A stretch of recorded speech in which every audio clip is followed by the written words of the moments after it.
Yes, sir. Started. Started now? Okay, sir.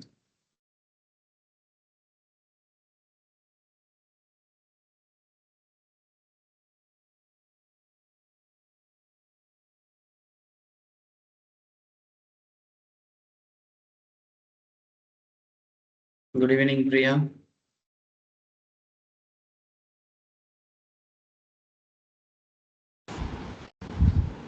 Good evening, sir. Good evening, sir.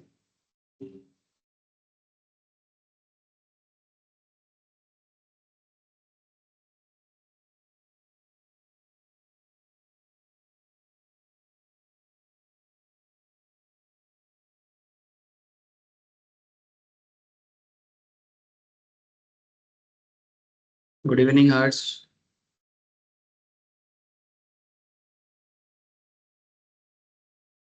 हर्ष को आवाज आ रहा है क्या? Hello. Good evening sir. Good evening.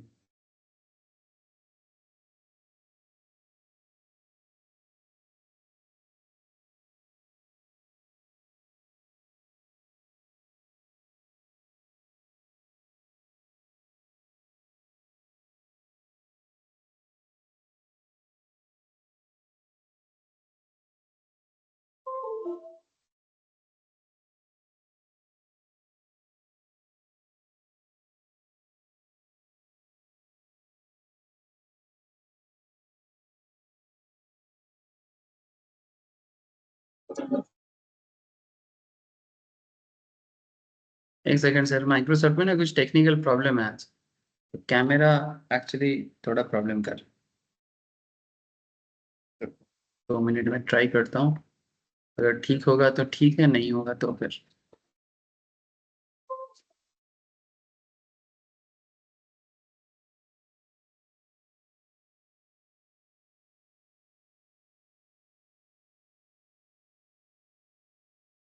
Screen भी बहुत ज्यादा लैग कर रहे हैं, है ना?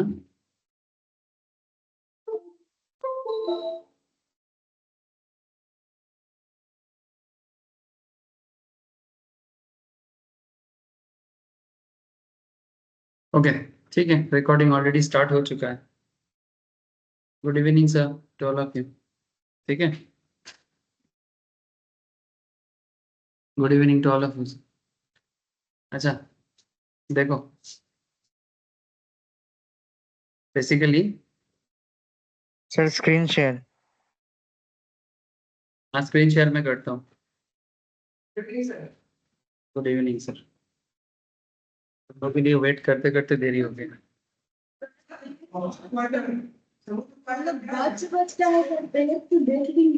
समुंदर हो गया चारों तरफ.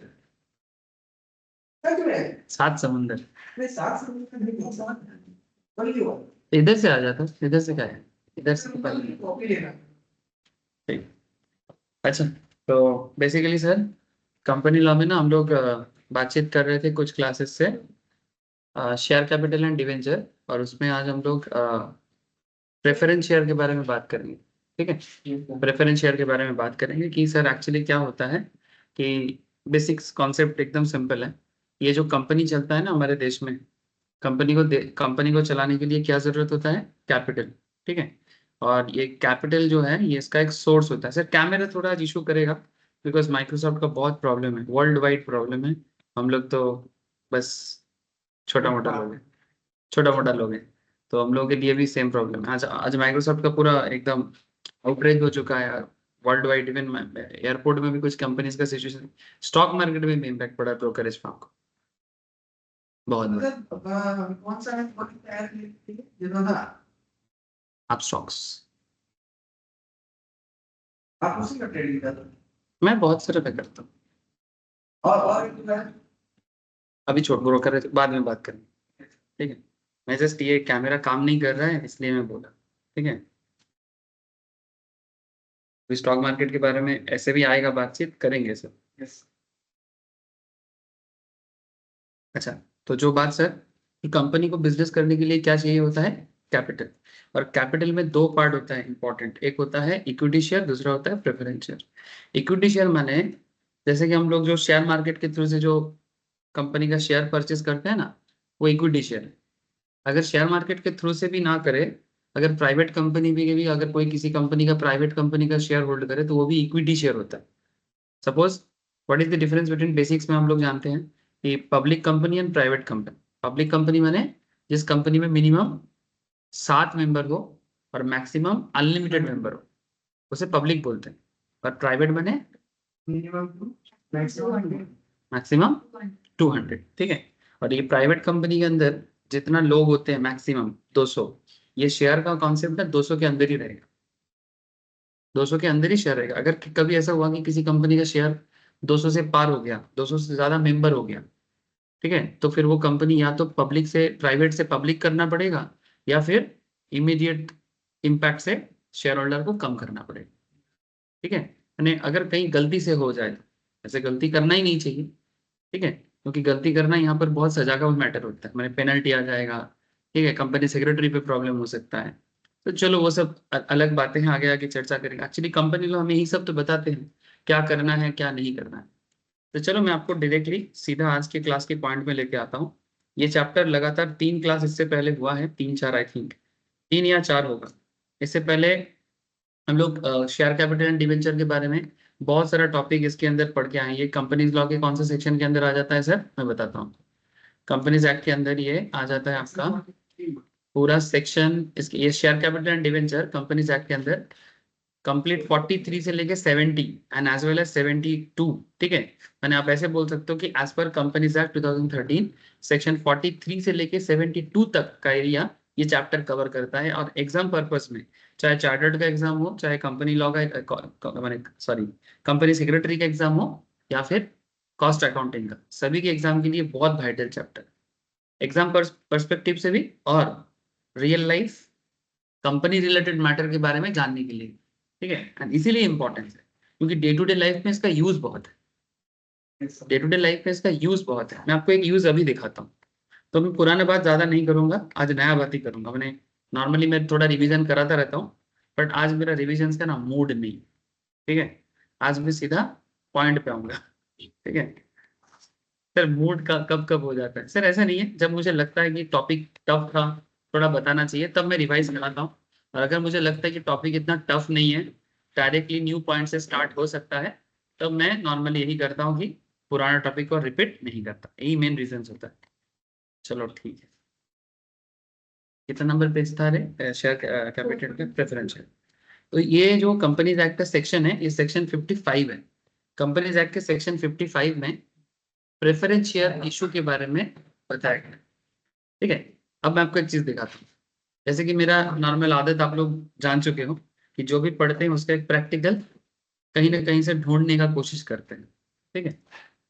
तो ढूंढ के मैंने भी एक थोड़ा सा निकाला सर।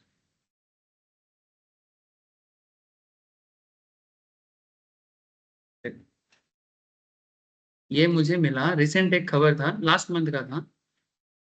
आप लोग ये बैंक के बारे में शायद सुने हो, यस सर।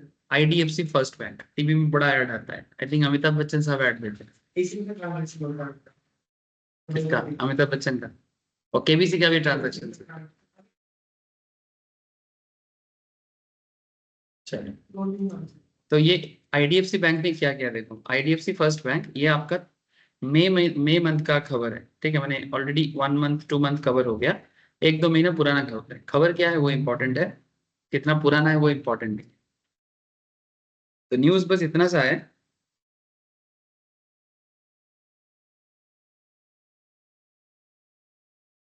कि मैं जो पॉइंट में बात कर रहा हूँ प्रेफरेंशियल, ठीक है। बात क्या हो रहा है सर? Preference shares, section 55। अब इसका रियल लाइफ एप्लीकेशन देखो कि ये सेक्शन 55 कंपनी कैसे यूज करता है। IDFC first bank board approve plans to raise 3,200 crore via preferential issue, ठीक है ना, भाया प्रेफरेंशियल इशू। इसका मतलब यही है कि कंपनी प्रेफरेंशियल बेसिस पे 3,200 करोड़ का पैसा रेज कर रहा है।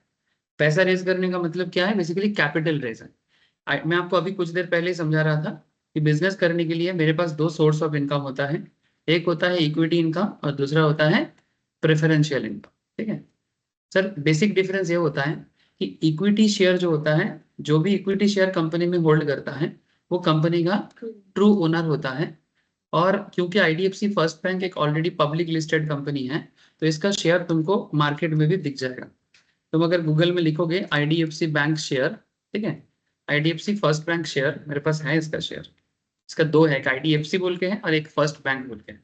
मैंने ये एक्चुअली एक फाइनेंस कंपनी भी है और साथ में ये बैंक भी है। तो पहले ये फाइनेंस का काम करता था और बाद में ये शेयर के अंदर आया, ठीक है, मैंने बैंक के अंदर आया। मेरे पास इसका नॉर्मल जो फाइनेंशियल है उसका भी है और बैंक का भी, दोनों ही है, ठीक है। तो मैं जस्ट आपको बस इतना बताना चाहता हूँ कि ये जो इसका कंपनी का शेयर बिक रहा है, जैसे ये ओपन मार्केट में अवेलेबल है। ओपन मार्केट में नेशनल स्टॉक एक्सचेंज या बॉम्बे स्टॉक एक्सचेंज के थ्रू से आप ये शेयर परचेस कर सकते हैं। अगर आप आज के डेट में खरीदोगे, मैंने करेंटली जो चल रहा है 76 रुपीज इसका दाम चल रहा है। ऐसे रिसेंटली इसका ग्रोथ रहा है सर। लास्ट ईयर तो 2022 में 30% चल रहा था। मैं दिवाली में लिया था मुहूर्त ट्रेडिंग। दिवाली के दिन मुहूर्त ट्रेडिंग होता है, दिवाली से पहले। तो धनतेरस होता है ना, वो या तो धनतेरस के दिन होगा, अगर धनतेरस के दिन नहीं हुआ तो दिवाली के दिन, ठीक है। तो उस टाइम पे जो मुहूर्त ट्रेडिंग का कॉन्सेप्ट है, उसमें नॉर्मल मार्केट आवर में तो छुट्टी रहता है, लेकिन शाम को 6 बजे से लेके 7:30 बजे तक का एक टाइम फ्रेम होता है, 1 से 1.5 घंटा, ठीक है। वो बेसिकली वो हमारे हिंदू सिस्टम में एक कल्चर है ना, कुछ नया खरीदो। तो मैं रूपा सोना ये सब के पीछे नहीं पड़ता, मेरे को उतना समझ में नहीं आता है। ये समझ में आता है, इसके पीछे पड़ जाता हूँ। बस एक ही चिंता होता है उस टाइम पे पूजा ना स्टार्ट करेगा, क्योंकि पूजा स्टार्ट कर देंगे माँ तो फिर डांट पड़ेगा, फिर पैसा इंपॉर्टेंट नहीं है, बिकॉज उस दिन में पूजा इंपॉर्टेंट है। तो मेरा चिंता रहता है कि भाई पूजा के टाइम पे, बस वो जिस टाइम पे आरती वगैरह होता है दिवाली के दिन, ठीक है, वो टाइम में मैं थोड़ा सा चिंता पड़ता हूँ। लेकिन क्या करें, जैसे ही पूजा खत्म होगा फिर प्रसाद के टाइम पे मैं बोलता हूँ आधा घंटा मेरे को चाहिए। वो आधा घंटा में मैं कुछ ना कुछ खरीदता हूँ। तो ये आईडीएफसी फर्स्ट बैंक मैंने उसी टाइम पे खरीदा था, 30-35 में। हाँ है, देखते नहीं ना क्या हालत है, 2 साल में क्या किया, ठीक है। 2 साल में 35 का शेयर 76 में चला गया ना। मेरा पॉइंट ये नहीं कि मैंने क्या किया, ठीक है, आप लोग उखाड़ दोगे बहुत कुछ, मैं कुछ नहीं किया, ठीक है। मेरा कहने का मतलब है कि ये जो मैंने शेयर परचेज किया या जो मेरे पास है, इसको बोलते हैं इक्विटी शेयर, ठीक है, जो मेरा होल्डिंग में है। और मेरे से कंपनी को जितना फंड मिला है वो कंपनी का इक्विटी शेयर कैपिटल को दिखाते हैं, ठीक है। ये पैसे भी कंपनी अपने बिजनेस के यूज पे लगाता है, अपना कैपिटल बढ़ाता है, उसके बेसिस में मार्केट से लोन लेता है। आप लोग जब बैलेंस शीट बनाते हो तो कंपनी का शेयर कैपिटल का जो एरिया होता है वो कंपनी का वो शेयर कैपिटल को दर्शाता है, ठीक है। तो equity share holder, equity share के थ्रू से पैसा रेज करना कंपनी का भी एक मैंने तरीका है। तो अगर ओपन मार्केट से अवेलेबल है तो ओपन मार्केट से बाई करो। अगर कंपनी फर्स्ट टाइम मार्केट में आ रहा है, अगर कंपनी फर्स्ट टाइम, तो आईपीओ कॉन्सेप्ट चलता है, जो आपको मैं पिछले क्लासेस में बार बार दिखाता रहा। ऐसे बाद में फिर से बोलूंगा, बहुत सारा कंपनी रेगुलर बेसिस में स्टॉक मार्केट में लिस्टेड होता रहता है ना। और मैं उसके बारे में आपको बताता रहता हूँ कि भाई देखो ये सब कंपनी लिस्टेड हो रहा है, इनका आईपीओ आ रहा है, ठीक है। जैसे ये देखो ये सब कंपनी लिस्टेड हो रहा है, इसका आईपीओ आ रहा है। अब आईपीओ का मतलब होता है इनिशियल पब्लिक ऑफर। ये भी कंपनी का इक्विटी इशू करने का ही एक कॉन्सेप्ट है, जो फर्स्ट टाइम आ रहा है। इससे पहले ये प्राइवेट था, जैसे ही आईपीओ इशू हो जाएगा वो प्राइवेट से पब्लिक में बदल जाएगा, ठीक है।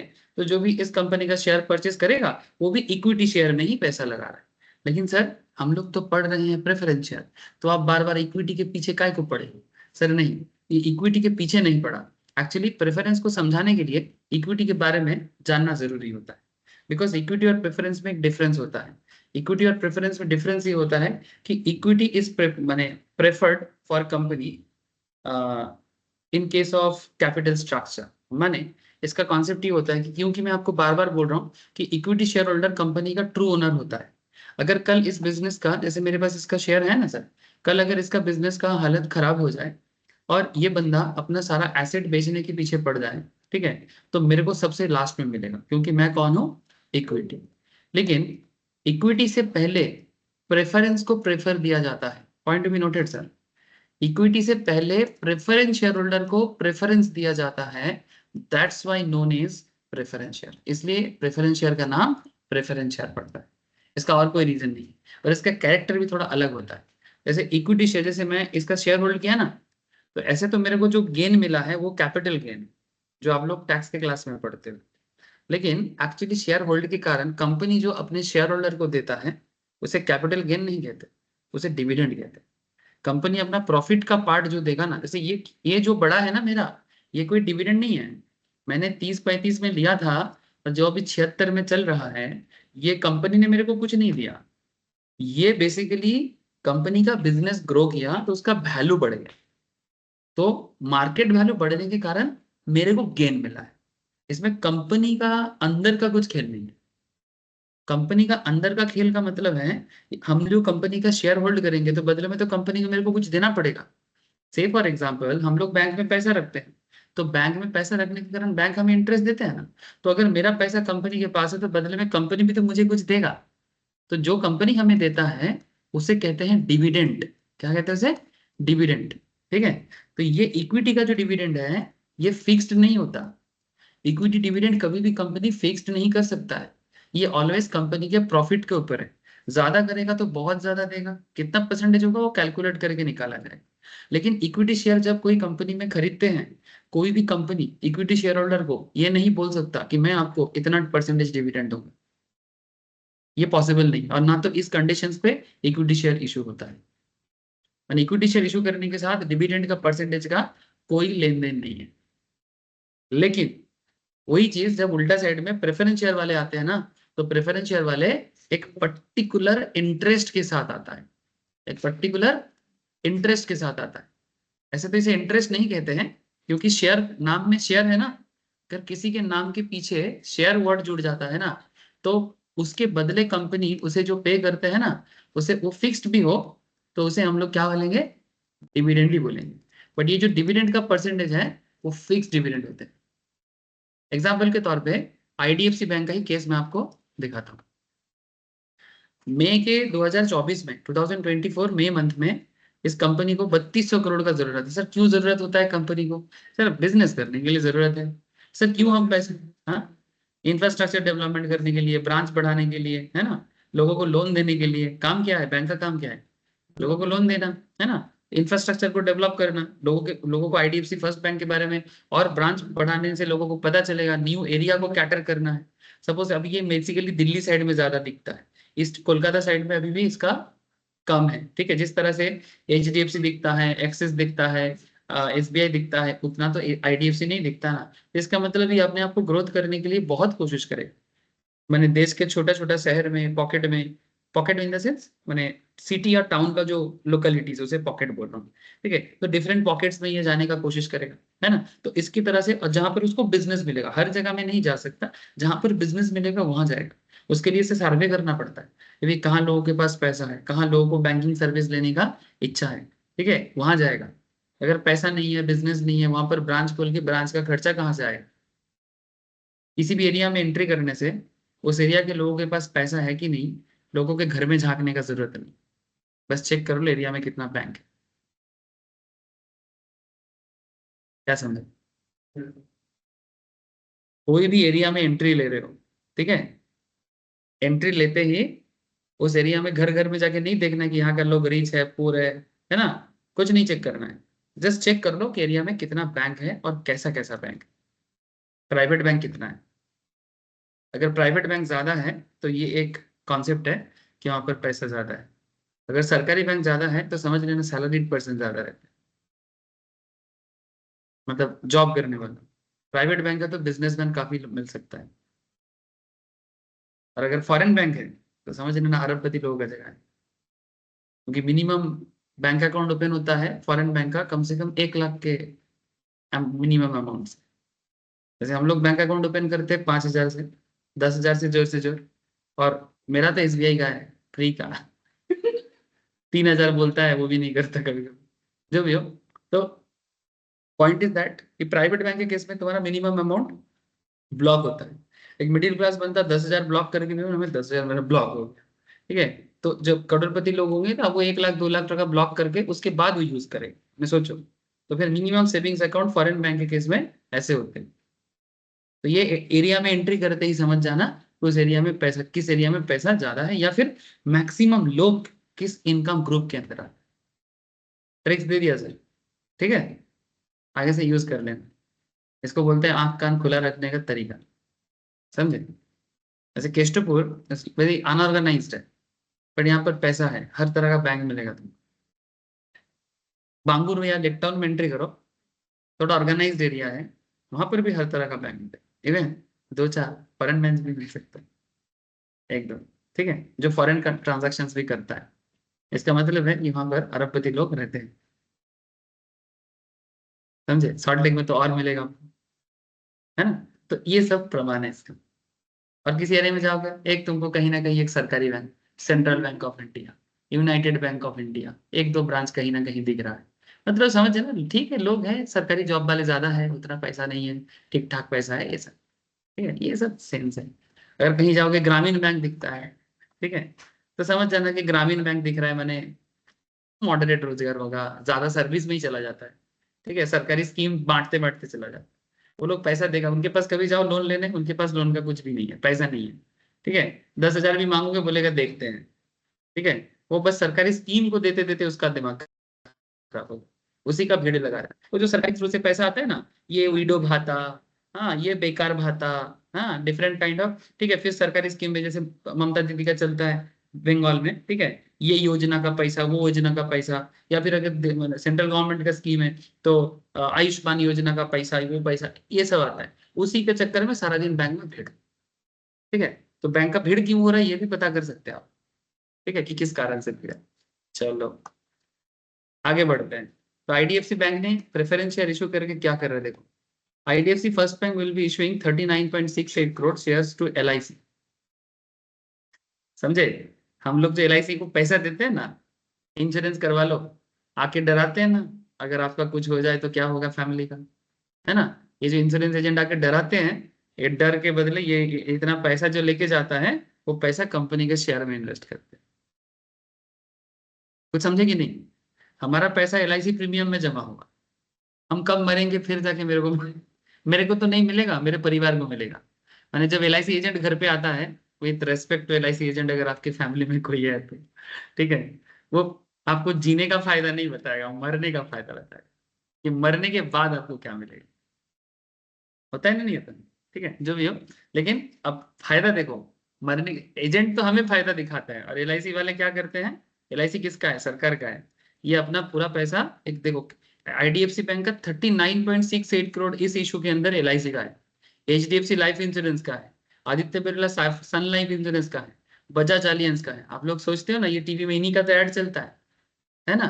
सर उठा के जी, जिंदगी के बाद भी, जिंदगी के साथ भी, हाँ, हर परिवार इम्पोर्टेंट है। ये इतना ऐड चलाने के लिए पैसा चाहिए कि नहीं चाहिए? हमारा पैसा लेके ऐड चलाते हैं, फिर उसी पैसे से इन्वेस्ट करते हैं, और हम लोग मरने का इंतजार करते हैं। आईसीआईसीआई, प्रीमियम हम लोग देते हैं, जैसे मान लीजिए हम लाइफ इंश्योरेंस हाँ। 15 years के लिए, हाँ तब तक कुछ हुआ नहीं, बच गए, बच गए, हाँ तो सब उसमें मिलेगा। हाँ, वैसे क्यों नहीं मिलेगा? कितना मिलता है? 6%, 5%, 6.5%, इतना। तो बड़े- बैंक एफडी से भी कम मिलता है। हाँ, लेकिन वही मरने का सुविधा देता है बैंक, तो वो नहीं देगा ना। अरे उसी के डर पे तो लोग करते हैं, सारा पैसा तो इनके पास है। एक तो तुमको एक सम एश्योर्ड देता है, एफडी की तरह तुमको मिलेगा, ठीक है, फर्स्ट पॉइंट पे तुमको एक एफडी की तरह कुछ पैसा मिलेगा, तुम उसके पीछे भागते हो, और दूसरा तुमको एक कॉम्बो प्लान मिल जाता है, मर जाए तो फिर फैमिली को एक बड़ा अमाउंट मिलेगा। 1 करोड़ पॉलिसी कितने का? हाँ, कंडीशंस ऑब्वियसली है, लेकिन अगर इंश्योरेंस भर रहे हो, अगर सब कुछ ठीक ठाक है, जैसे अगर वो एक्सेप्ट किया है, अगर 1 करोड़ का पॉलिसी है तो 1 करोड़ देगा, 50 लाख का पॉलिसी है 50 लाख का देगा, जो एज पर उनका पॉलिसी में अंदर है। लेकिन इसीलिए तो लोग कराते हैं, क्यों कराते हैं? ठीक है, तो जो भी हो, पैसा करा के अल्टीमेटली वो दूसरे के बिजनेस में इन्वेस्ट कर रहा है। पॉइंट तो समझो कि किस तरह से मनी का मोबिलाइजेशन होता है, सेविंग्स का मोबिलाइजेशन बोलते हैं इसको। हमारा आपका सेविंग्स का पैसा अल्टीमेटली इकोनॉमी के मोबिलाइजेशन के लिए बहुत इंपॉर्टेंट है। घर में पैसा रख के अल्टीमेटली इकोनॉमी का ना तो आपका कुछ होगा, ना तो किसी का कुछ होगा। ये पब्लिक का पैसा ही मार्केट में घूमे फिर के, ठीक है, और ये मोबिलाइज करता है। जो भी हो, आप समझ गए कि ये 3200 करोड़ इनको कहाँ से मिलेगा, ठीक है, फिर बैंक उसके बिजनेस करेगा। अब इसका स्कीम देखो, IDFC first bank limited Thursday said it's board approved proposal, माने कंपनी का जो बोर्ड ऑफ डायरेक्टर का पैनल है, जिसको आप लोग लॉ में पढ़ा जाएगा कि डायरेक्टर के बारे में जानो, ठीक है, बोर्ड कैसे मीटिंग करते हैं उसके बारे में जानो, रेजोल्यूशन पास के बारे में जानो, ये सब हम लोग लॉ में पढ़ते हैं। तो Thursday said it's board approved a proposal to raise 32 crore through a preferential allotment of shares. The private sector lender will issuing 39.68 crore to marquee investors माने LIC, 80.63 per share IDFC First Bank said in an exchange filing. Approved issue price is at premium of 4.51%. माने जो issue हुआ है वो normal share का जो दाम है उससे भी 4.51% प्रीमियम में किया है, ठीक है, माने नॉर्मल प्राइस से ज्यादा दाम पे दिया गया है। और क्या बोला इसमें, पोस्ट द इशू LIC का स्टेक IDFC बैंक में बन जाएगा 2.68% का, followed by HDFC life insurance का and Aditya Birla sun life का परसेंटेज है, माने 1% होल्ड करेगा, उसका वैल्यूएशन तुम सोच भी नहीं सकते, ठीक है। LIC 2.68% में कितना वैल्यू कर रहा है देख रहे हैं ना, ठीक है, पहले भी था और अभी 40 करोड़ और दे रहा है, ठीक है। अच्छा, इसमें और कुछ बोला है, as much as 47% proposed issue will be subscribed to by the state run LIC, ठीक है, यानी टोटल अप्रूवल का 47% स्टेट रन LIC को मिले। कैपिटल का क्या करना है वो भी बोल दिया, ये जो प्रेफरेंस शेयर का पैसा है क्या करेगा वो भी बोला। The bank will utilise the capital for future growth opportunities with high asset quality. High asset quality माने, sorry sir, high asset quality माने, नहीं नहीं यार, हाई एसेट क्वालिटी माने बैंक के लिए हाई एसेट क्वालिटी होता है उनका लोन, ठीक है, माने बैंक ऐसे ऐसे जगह में लोन को इशू करेगा जो बहुत ही रिच लोग होंगे एवं जो पैसा मारने का चांसेस जिसका कम होगा, उसको बोलते हैं हाई एसेट क्वालिटी। आफ्टर अवर बड़े बड़े कंपनीज को, हाँ बड़े बड़े कंपनीज को लोन के लिए जाएगा हाई एसेट में, माने जहां पर सिक्योरिटी का इशू है वहां पर नहीं देगा, जहां पर उनका पैसा एकदम सिक्योर है वैसे जगह में ही वो पैसा डालेगा। इसी कंडीशंस पे ये लोग ये पैसा दे रहा है क्योंकि इनको रिटर्न चाहिए ना बदले में। अच्छा, बदले में कितना परसेंटेज के बारे में कुछ बोला है, परसेंटेज यहाँ पर बोला नहीं है, माने प्रेफरेंशियल का इंटरेस्ट रेट होता है, डिविडेंड का रेट होता है, वो रेट यहाँ पर मिसिंग है, डिटेल्स पढ़ने से वो भी मिल जाता है, कितना डिविडेंड वो देगा, फिक्स्ड होता है, प्रेफरेंशियल का डिविडेंड फिक्स्ड होता है, ठीक है। चलो, ये सब रियल लाइफ कॉन्सेप्ट है, ये सब चलता रहता है मार्केट में। अब हमें as a company law students, as a company secretary, as a chartered accountant, as a cost accountant, ये जानना है ये सब प्रोसेस काम कैसे करता है, ठीक है। हमारा करेंट फोकस लॉ में है, ठीक है। चलो, जो लोग ऑनलाइन में हो आप लोगों को समझ में तो आया ना सर, प्रैक्टिकली यूज कहाँ है और उसके बारे में लॉ पढ़ने जा रहे हैं। बोलो सर, आवाज आ रहा है मेरा? Yes sir. ओके सर, चलो। On the basis of payment of dividend, पहले बोला कि on the basis of payment of dividend, फिर बोलता है on the basis of participation in the surplus, फिर बोलता है on the basis of conversion, फिर बोलता है on the basis of redemption. 4 तरह का चीजें हैं। On the basis of payment of dividend माने cumulative and non cumulative. Cumulative non cumulative क्या होता है कि अगर डिविडेंड देना बाकी रह जाता है, माने एट ए टाइम पूरा डिविडेंड नहीं देगा, मानो कंपनी बोल रही है कि प्रॉफिट इस बार नहीं हुआ है तो क्यूमुलेट करते हैं 2022-23 का डिविडेंड, फिर 23-24 का डिविडेंड, फिर 24-25 का डिविडेंड, सब मिला के देंगे तो क्यूमुलेट। अगर ऐसा नहीं है कि हर साल का हर साल दे दो भाई, हर साल का हर साल दे दो, क्या बन जाएगा? Non cumulative. फिर आ जाते हैं sir participatory, on the basis of participation in surplus, ठीक है, माने शेयर होल्डर आ रहा है कि जरूरत में हेल्प करने के लिए, माने बेसिकली पार्टिसिपेट करने के लिए। तो एक होता है बिजनेस का जरूरत में पार्ट लेने वाला और एक होता है नॉन पार्टिसिपेटरी। भाई हमें पार्टिसिपेशन से कोई लेना देना नहीं है, मुझे बस अपना इंटरेस्ट या डिविडेंड से मतलब है। On the basis of conversion से क्या मतलब है? Convertible and non convertible. Convertible माने किस में कन्वर्टेबल?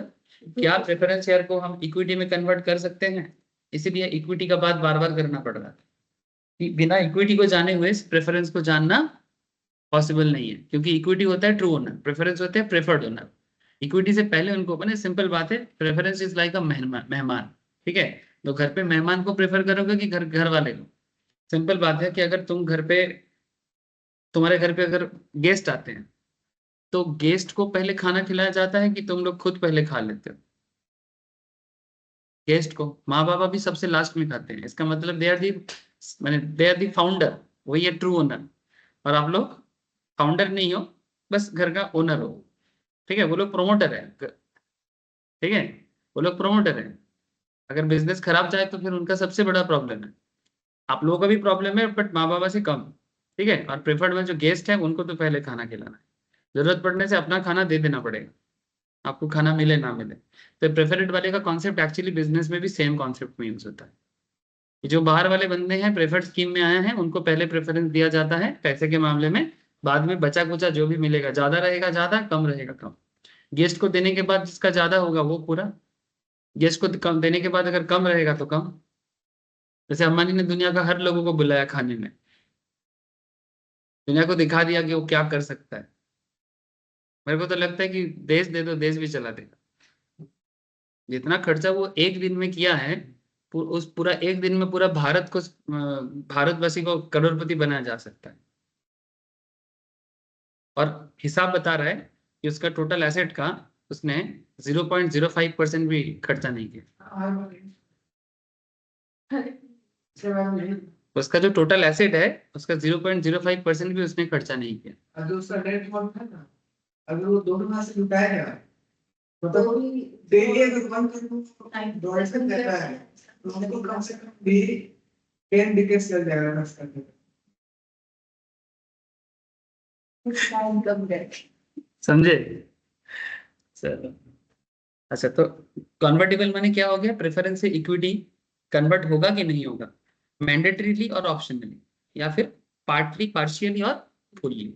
मानो अगर आप किसी कंपनी का 100 प्रेफरेंस शेयर होल्ड करते हो, 100 प्रेफरेंस शेयर होल्ड करते हो, मानो ए लिमिटेड में तुम्हारा, आईडीएफसी में ही बात करता हूँ, सपोज आप आईडीएफसी फर्स्ट बैंक में 100 प्रेफरेंस शेयर होल्ड करते हो या 1000 प्रेफरेंस शेयर होल्ड करते हो, ठीक है। तो बाद में क्या तुम आईडीएफसी बैंक के इक्विटी में जा सकते हो? देखो भाई, प्रेफरेंस शेयर से इक्विटी बनना है माने इक्विटी का तो औहदा ज्यादा होता है ना, क्योंकि प्रेफरेंस शेयर ना किसी भी कंपनी का डिसीजन मेकिंग में पार्ट नहीं लेता, लेकिन इक्विटी वाले तो डिसीजन मेकिंग में पार्ट लेता है, ओनर। सिंपल बात है, गेस्ट को घर का पूरा ओनरशिप दे सकते हो क्या? काफी कंडीशंस मिलेगा तभी ना देंगे। तो ऑब्वियस बनता है कि गेस्ट प्रेफरेंस मिलता है, लेकिन गेस्ट को घर का बंदा बनाने के लिए बहुत कंडीशन फुलफिल करना पड़ता है। भले ही वो बाद में उसको कम मिले ज्यादा मिले अलग बात है, बट वो घर का परमानेंट मेंबर बन जाएगा, ये चीज तो बहुत बड़ी बात है ना।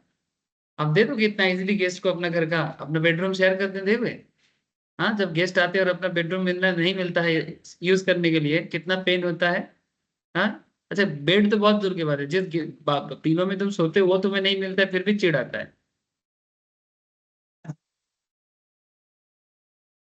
सच बोल, पिलो का ही, हाँ, बेडरूम से ज्यादा तो पिलो का ही, पिलो का ही होता है।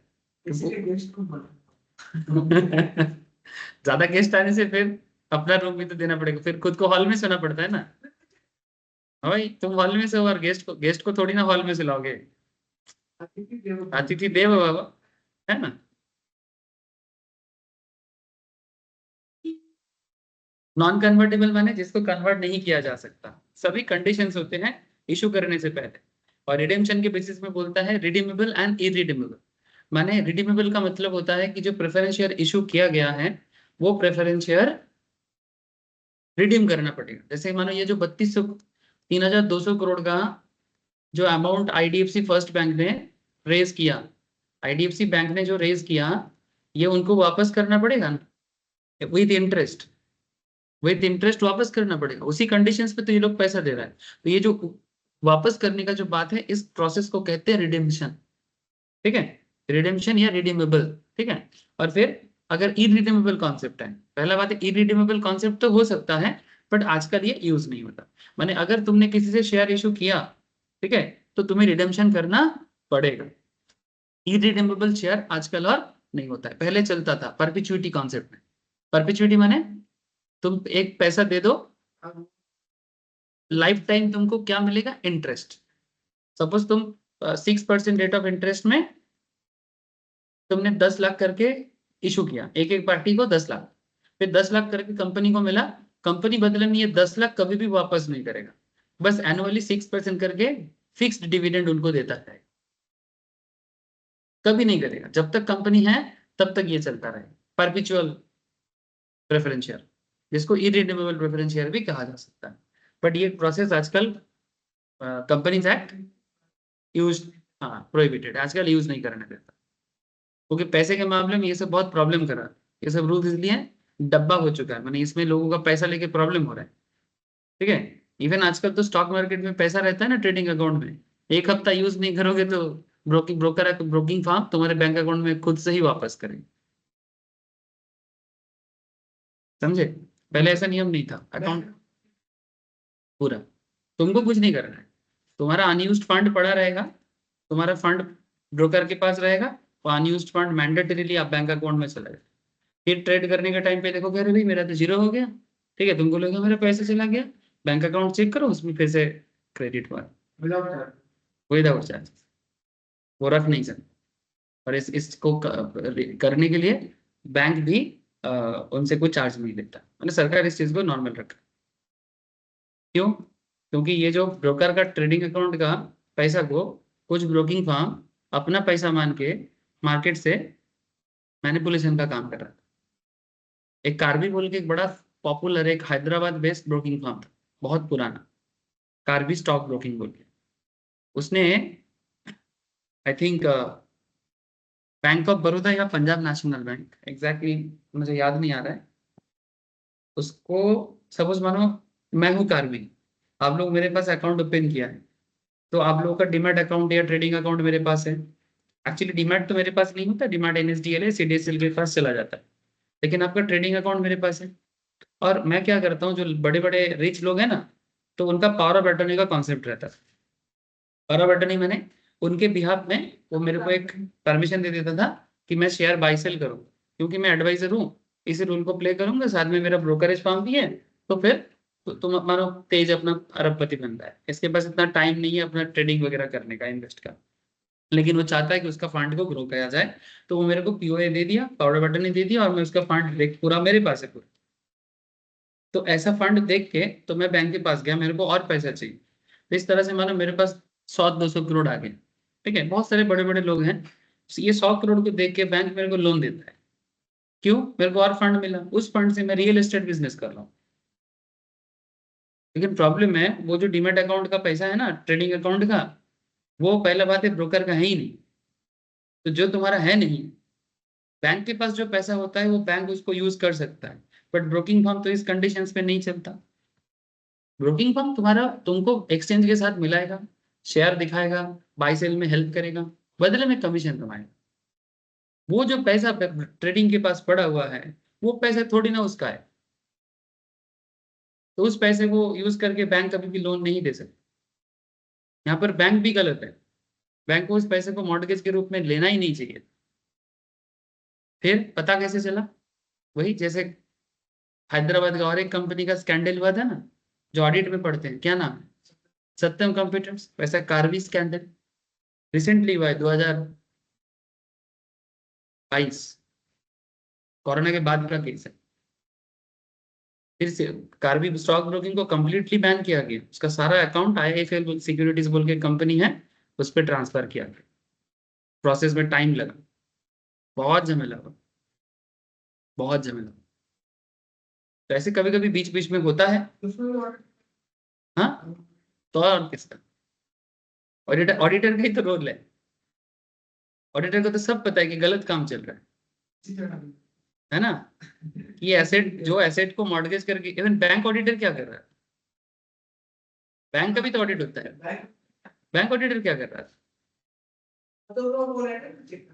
हाँ, नहीं करना पड़ता। कहाँ से आ रहा है? तुम्हारा जो एसेट है, एसेट लायबिलिटी नहीं चेक करोगे, एनपीए चेक नहीं करोगे, जब बैंक ऑडिट में जाओगे, बैंक का एनपीए चेक नहीं करोगे। एनपीए मैंने नॉन परफॉर्मिंग एसेट्स, जो मैंने कौन सा लोन तुमने दिया वो काम नहीं, मैंने रीपे नहीं हो रहा है, एज हो चुका है, अभी पैसा क्यों नहीं मिला, ठीक है, तो बदले में क्या है तुम्हारे पास? कुछ सिक्योरिटी मॉर्गेज किया कि ऐसे ही दे दिया? चेक नहीं करेगा किसके बेसिस में दिया, नहीं पता चलता है, सब पता चलता है। हर घोटाले के पीछे एक नाम जरूर लगता है। तो फिर बैंक ऑडिट में मिला है? हाँ, क्यों नहीं होंगे? अगर वो छानबीन में पता चले तो हर किसी को पूछा जाएगा। ये जो बैंक वाले किया है उनको भी तो पेनल्टी ठोका गया कि भाई आपको पता नहीं किस एसेट पे आप लोन दे सकते हो, बस पैसा दिखाया तो बस लट्टू। पैसा देखे नहीं कि लट्टू ना, 200 करोड़ तो दिख रहा है उनके पास है, अरे भाई उनका है ही नहीं।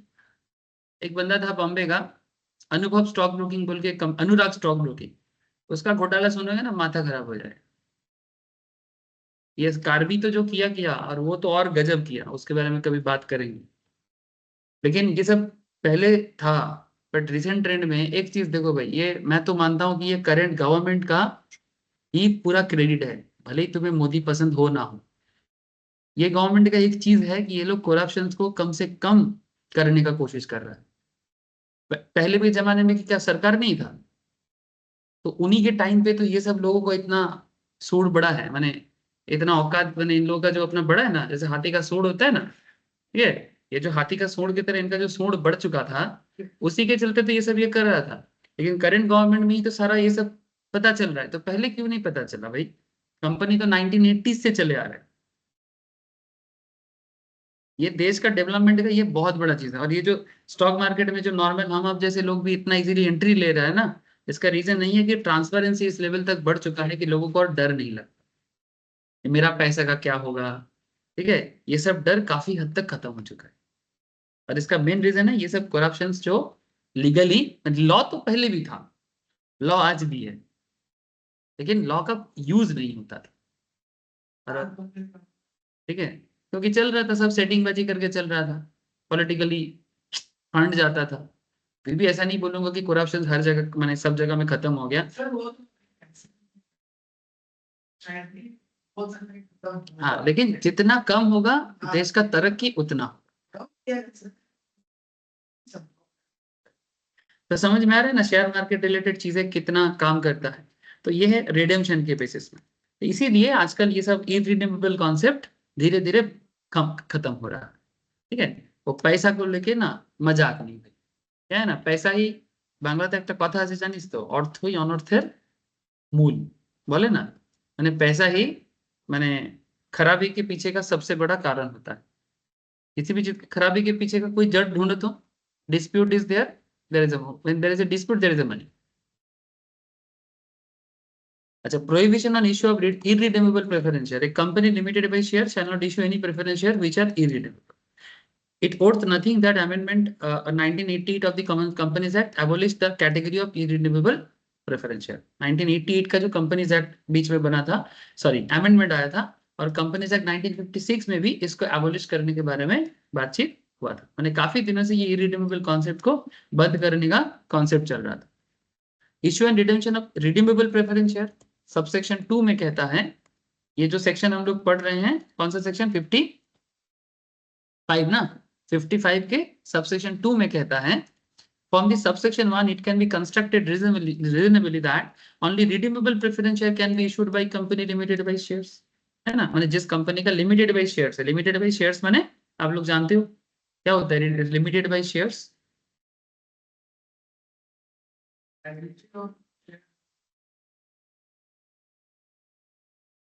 बोलो বেসিক যত শেয়ার আছে তার লায়াবিলিটি ততটুকু দিতে থাকবে। हाँ हाँ हाँ, अरे बोलो, ऋषभ ने बोला, सही बोला, बोलो।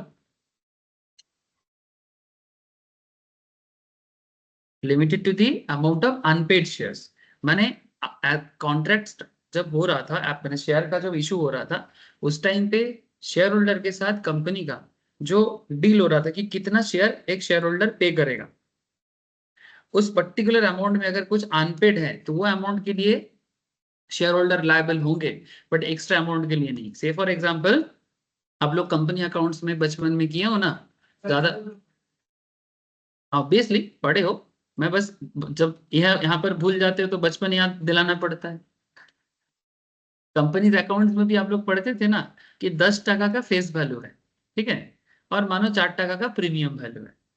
तो ये जो कंपनी तुम्हें, सपोज कंपनी बोल रहा है 1000 शेयर इशू कर रहा है, 1000 शेयर इशू कर रहा है, 10 टका का शेयर है, इसमें पहले 3 टका लिया एप्लीकेशन के नाम पे, फिर 2 टका लिया अलॉटमेंट के नाम पे, फिर 2 टका लिया कॉल मनी के नाम पे, फिर एक 3 2 5 2 7, फिर 2 टका कॉल मनी, फिर एक लास्ट 1 टका फाइनल कॉल। ठीक है, इस तरह से अगर मानो कि ये जो 10 टका है प्रीमियम को छोड़ के, ठीक है, यानी प्रीमियम भी देना पड़ेगा, बट मैं जस्ट समझाने के लिए बोल रहा हूँ कि ये जो 3 टका, मानो आपने 3 2 5 2 7 टका पे कर दिया है, मैंने 1000 इंटू 7 करके 7000 पेड है, लेकिन स्टिल 3000 ड्यू है।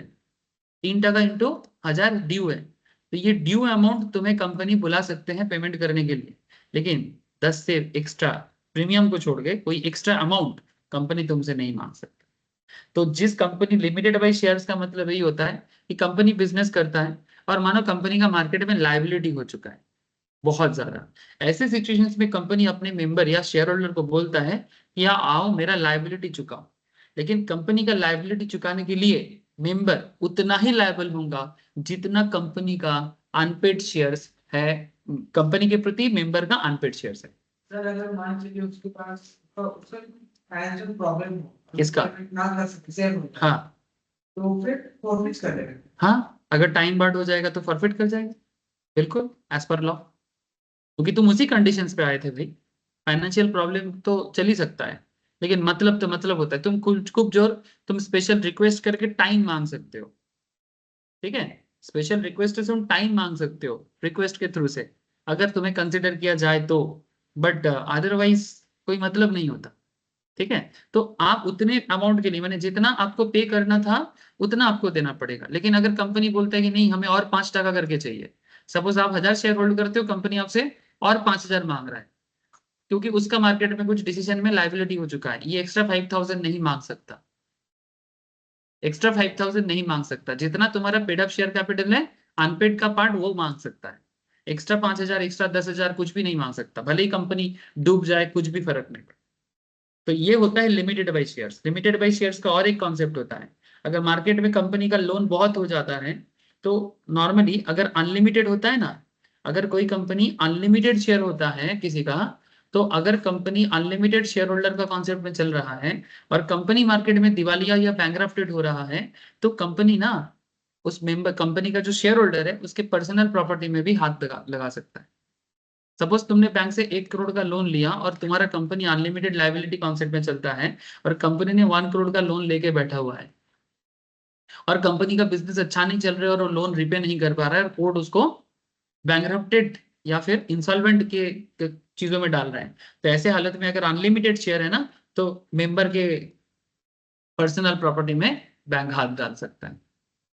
मैंने अनलिमिटेड शेयर होल्डिंग के कॉन्सेप्ट में, अनलिमिटेड लाइबिलिटी के कॉन्सेप्ट में, share holders are personally liable to the affairs of the company, but limited share के कॉन्सेप्ट में share holders are not personally liable in the affairs of the company. This is the basic difference in limited by shares and unlimited shares के case में, समझे? हाँ, नहीं तो पता चलेगा रात को सोए हो अनलिमिटेड शेयर्स में, बैंक वाले आके बोल रहे हैं भाई बिस्तर छोड़िए मेरा है।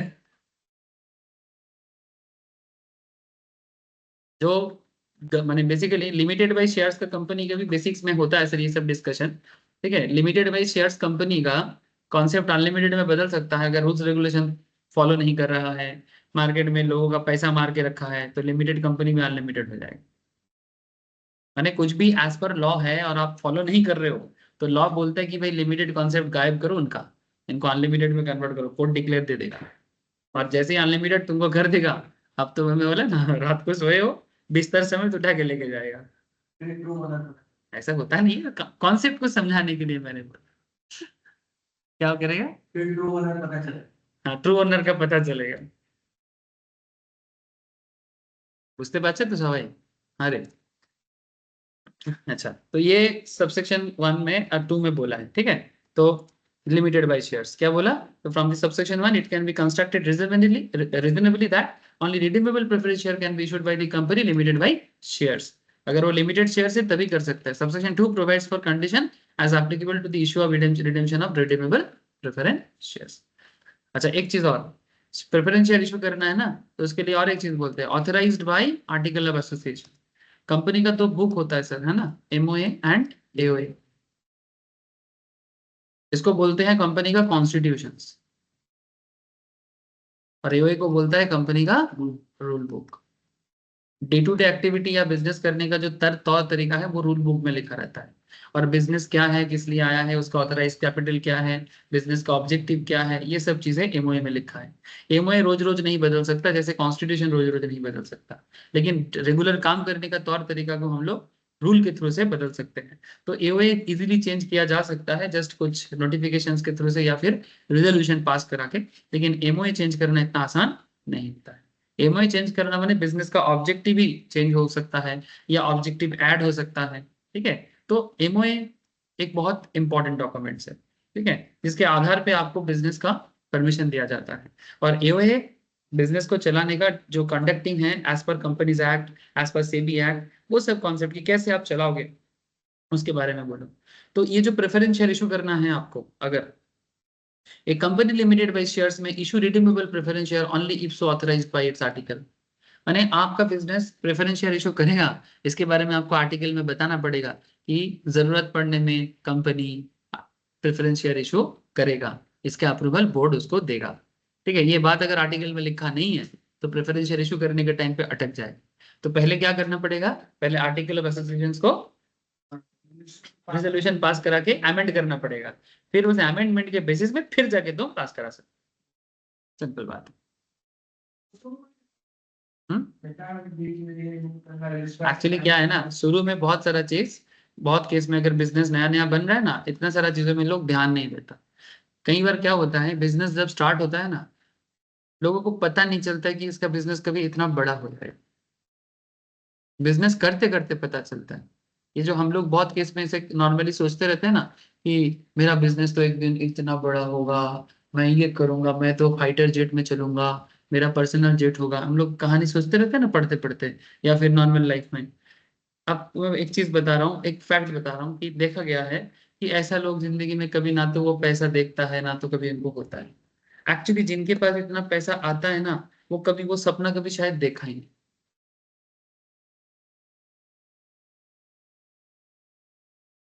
शायद मैं रॉन्ग हो सकता हूँ, बट ये मैं अपने एक्सपीरियंस से बता रहा हूँ, ठीक है। मैंने कॉन्सेप्ट इज दैट कि आप बहुत पैसा कमाओगे, इसके लिए आप सारा दिन सपना देखने से तो पैसा नहीं आएगा ना। आप पैसा कमाओगे तो आपको कुछ ना कुछ मेहनत करके बनाना पड़ेगा। जैसे एग्जाम्पल के तौर पे आज ही एक चीज मैं नोटिस पढ़ रहा था, एक चीज आप लोग जोहो के बारे में मैं बहुत बार सुना। जो है एक बहुत बड़ा सॉफ्टवेयर कंपनी है जिसका अकाउंटिंग सॉफ्टवेयर भी होता है, जो हम लोगों के फील्ड में भी लोग यूज करते हैं। जो जो सॉफ्टवेयर बिल्ड करते हैं मार्केटिंग रिलेटेड, प्रोग्राम रिलेटेड, जैसे माइक्रोसॉफ्ट जैसी चीजें हैं ना, वैसे ही जोहो भी इंडिया का है। प्राउड करना चाहिए जोहो पे। अगर आप नहीं जानते तो जोहो के बारे में जान सकते हैं। उसका जो ओनर है, इनका नाम है श्रीधर भेम्बू, ठीक है, जो साउथ इंडियन है, चेन्नई से है। और इनका कंपनी इंटरनेशनली रिकॉग्नाइज्ड है। इवन माइक्रोसॉफ्ट भी इनको तारीफ करते रहते हैं। इवन बहुत केस में माइक्रोसॉफ्ट इनका प्रोडक्ट यूज करते हैं, ठीक है। और इनका मैक्सिमम प्रोडक्ट फॉरेन में ही जाता है, लेकिन वो धीरे धीरे इंडियन मार्केट में भी अपने आप को स्प्रेड करने का कोशिश कर रहा है।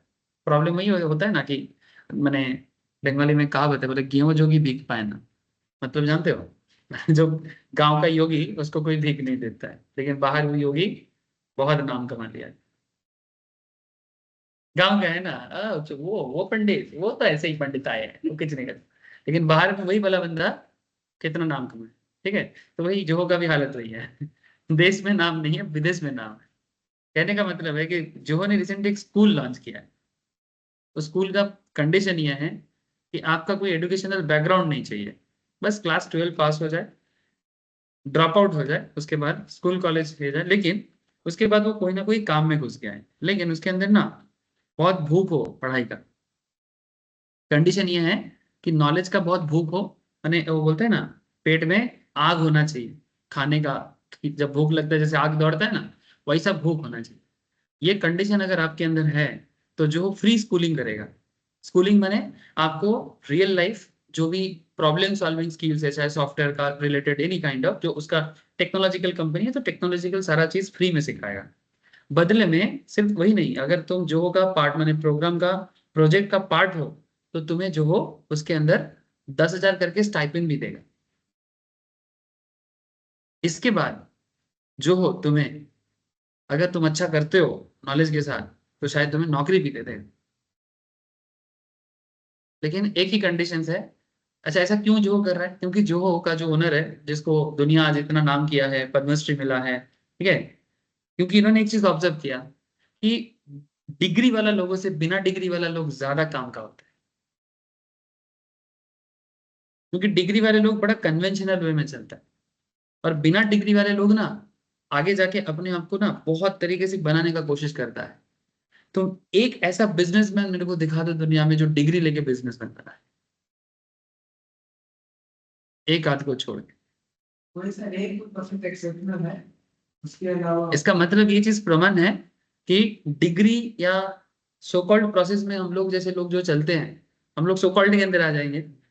देखा जाता है कि जैसे मानो एक बंदा ऑटोमोबाइल इंजीनियरिंग किया, पर जरा जिंदगी में गाड़ी ठीक प्रॉपरली नहीं कर सकता, लेकिन जो बंदा गराज में 5 साल से काम कर रहे तुम उसके पास लेके जाओ, वो गाड़ी रास्ते में चल के आएगा ना, क्या हुआ है वो बता देगा। बंदा ऑटोमोबाइल इंजीनियरिंग करके वो नहीं बता सकता। एक सर बोला से ये मोटरसाइकिल करेंगे तो हम बना रहा है लोग, कौन सा मैकेनिक इंजीनियरिंग वाले बात एग्जैक्टली। तो यही पर सेम कॉन्सेप्ट में तो जोहो का जो ओनर का मानना है, ओनर का मानना यही है कि पब्लिक जो है उसके अंदर नॉलेज का भूख बहुत लोगों का होता है, हमें बस वो पोटेंशियल को पाना है।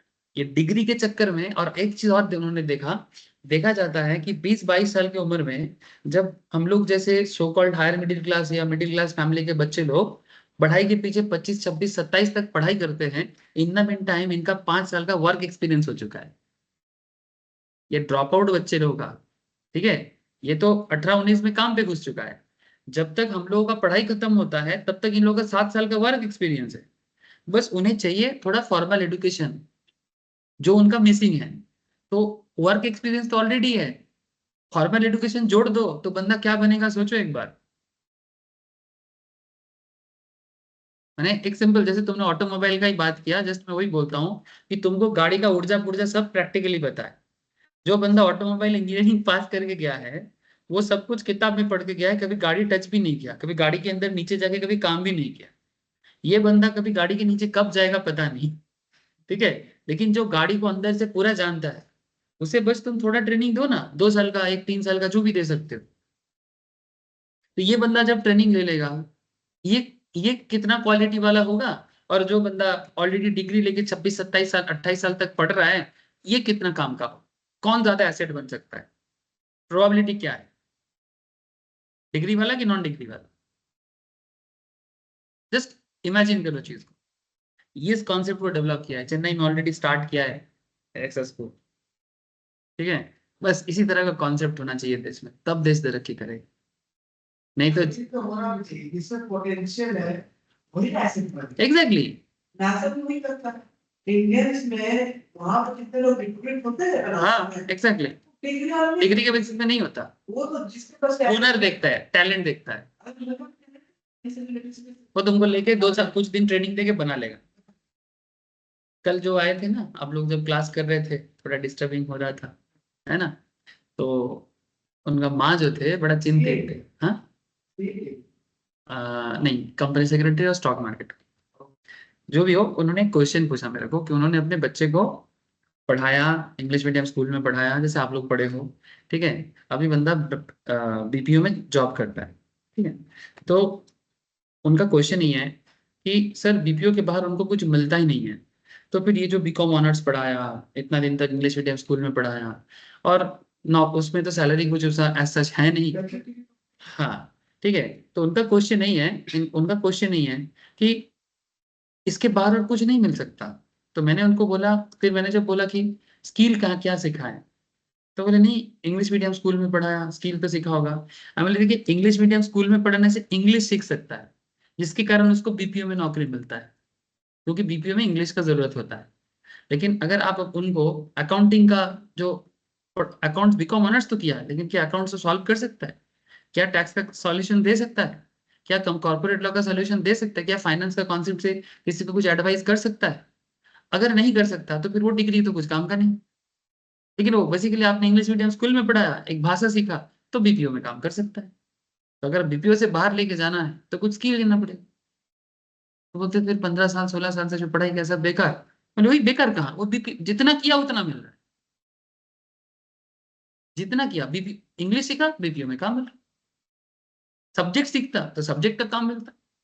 परफेक्ट एग्जीक्यूटिव, तो वो छोड़ना, तो कॉन्सेप्ट समझ, ठीक है। इसलिए तो हम लोग बोलते हैं ना, वर्क की बात करिए तो तुम क्या होना चाहिए आप बच्चों लोगों का, ठीक है इसे तो काउंसलिंग सेशन ठीक है, लेकिन कहाँ है लोग काउंसलिंग कहाँ लेता है प्रॉपरली, दिमाग में बनाओ है।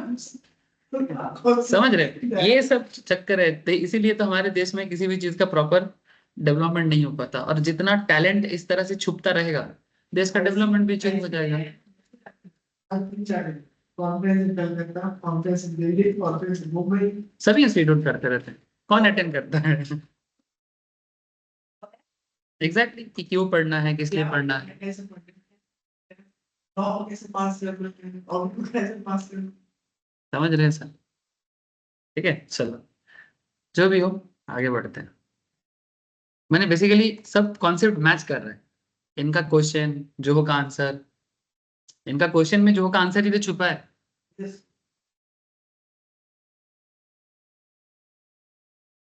अच्छा, तो आर्टिकल में क्या करना पड़ेगा, ऑथराइज करना पड़ेगा। जब तक आप आर्टिकल को ऑथराइज नहीं करोगे नहीं कर पाओ। तो यहाँ पर एक एग्जांपल भी दिया है सर, क्या नाम दिया सर, मेदांता। चलो, Medanta health care limited is planning to raise the capital through issue of preference share. अब इसको क्या बोला, ऑलरेडी एक स्टार्टिंग में ऐसे ही एग्जाम्पल पढ़ा रहा था, आईडीएफसी का ओरिजिनल वाला। In article it silent about this, article में ये साइलेंट है इसके बारे में। Board of directors are of opinion that redeemable share can be issued. Since the given case article is silent, not authorized the issue of preference share. Hence, Medanta Healthcare Limited can't issue preference share. They may alter the article association. पहले ही answer मिल चुका है, बस थोड़ा क्या systematic way में पढ़ लो, समझे? Law को बेसिकली ऐसे ही जानना है, जान जाओगे तो आंसर लिखना बड़ी बात नहीं। कैसे लिखना है, बहुत कैसे लिखना है, कैसे लिखना है ताकि अगले को समझ में आए, वैसा लिखना है। अगर आपको पता हो तो समझा दो।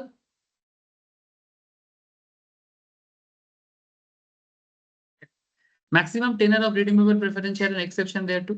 Subsection to also provide preference shares shall be redeemed within a period not exceeding 20 years. ठीक है, subsection 2 also क्या बोलता है, preference shares shall be redeemed within a period not exceeding 20 years. बहुत इंपॉर्टेंट डेट है सर। आप किसी से प्रेफरेंस शेयर लेके 20 साल तक उसको पकड़ के नहीं रख सकते।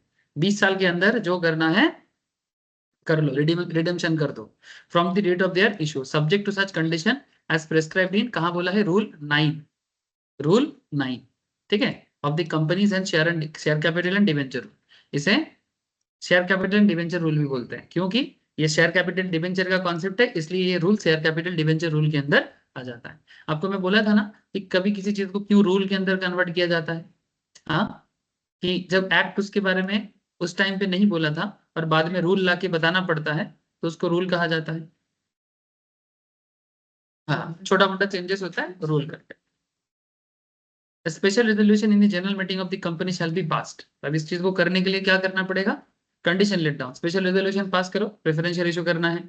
Eight the time of such issue of preference share the company should not have subsisting default. Simple बात है, एक, क्योंकि देखो दूसरे से पैसा लेने जाओगे तो अपना कुछ डिफॉल्ट नहीं होना चाहिए, समझे कि नहीं? जब शादी करने जाते हो बहुत सारा डिफॉल्ट लेके जाओगे तो शादी करने के टाइम पे छुपाना पड़ता है ना। लेकिन शादी ब्याह के केस में छुपाना चलो किसी ना किसी तरह से मैनेज हो जाता है, लेकिन बाद में पता चले तो फिर बवाल भी हो जाता है ना? इसके लिए एक बचपन में एक बहुत अच्छा मेरे मामा से, बड़ा मामा था, काफी दिन हो गया गुजर गए, तो एक बहुत अच्छा स्टोरी सुना था ये छुपाने के चक्कर में। बोलता है कि लड़का लड़की के लिए लड़का देखने गया, तो लड़का वाला का फैमिली लड़की वाले के फैमिली को बोल रहे हैं कि अगर ये मन लगा के काम करता है दिन का 10,000, ठीक है, अगर मन लगा के नहीं काम करता है तो 2,000। तो लड़की वाला फैमिली बोला वाह, मन लगा के काम करने से 10,000 कमा लेता है डेली, बहुत इनकम होगा। तो फिर बाद में शादी भी हो गया, ठीक है, शादी होने के बाद तो जैसे सब कुछ चल रहा है तो देखा कि एकदम गरीब फैमिली है। तो फिर बाद में बोला कि फिर आपने तो बोला कि मन लगाने से 10,000 और मन ना लगाने से 2,000, ठीक है, इसमें एक मिसिंग चीज है। तो बंदा क्या करता है ना, वो लड़का बीड़ी बांधता है, बीड़ी, बीड़ी होता है ना जो इंडियन सो कॉल्ड देसी सिगरेट जो होता है, ठीक है, अगर वो मन लगा के काम करते तो डेली बेसिस पे 10,000 बीड़ी बांध लेता है, और अगर मन नहीं लगाता है तो डेली बेसिस में 2,000 बीड़ी बांध लेता है।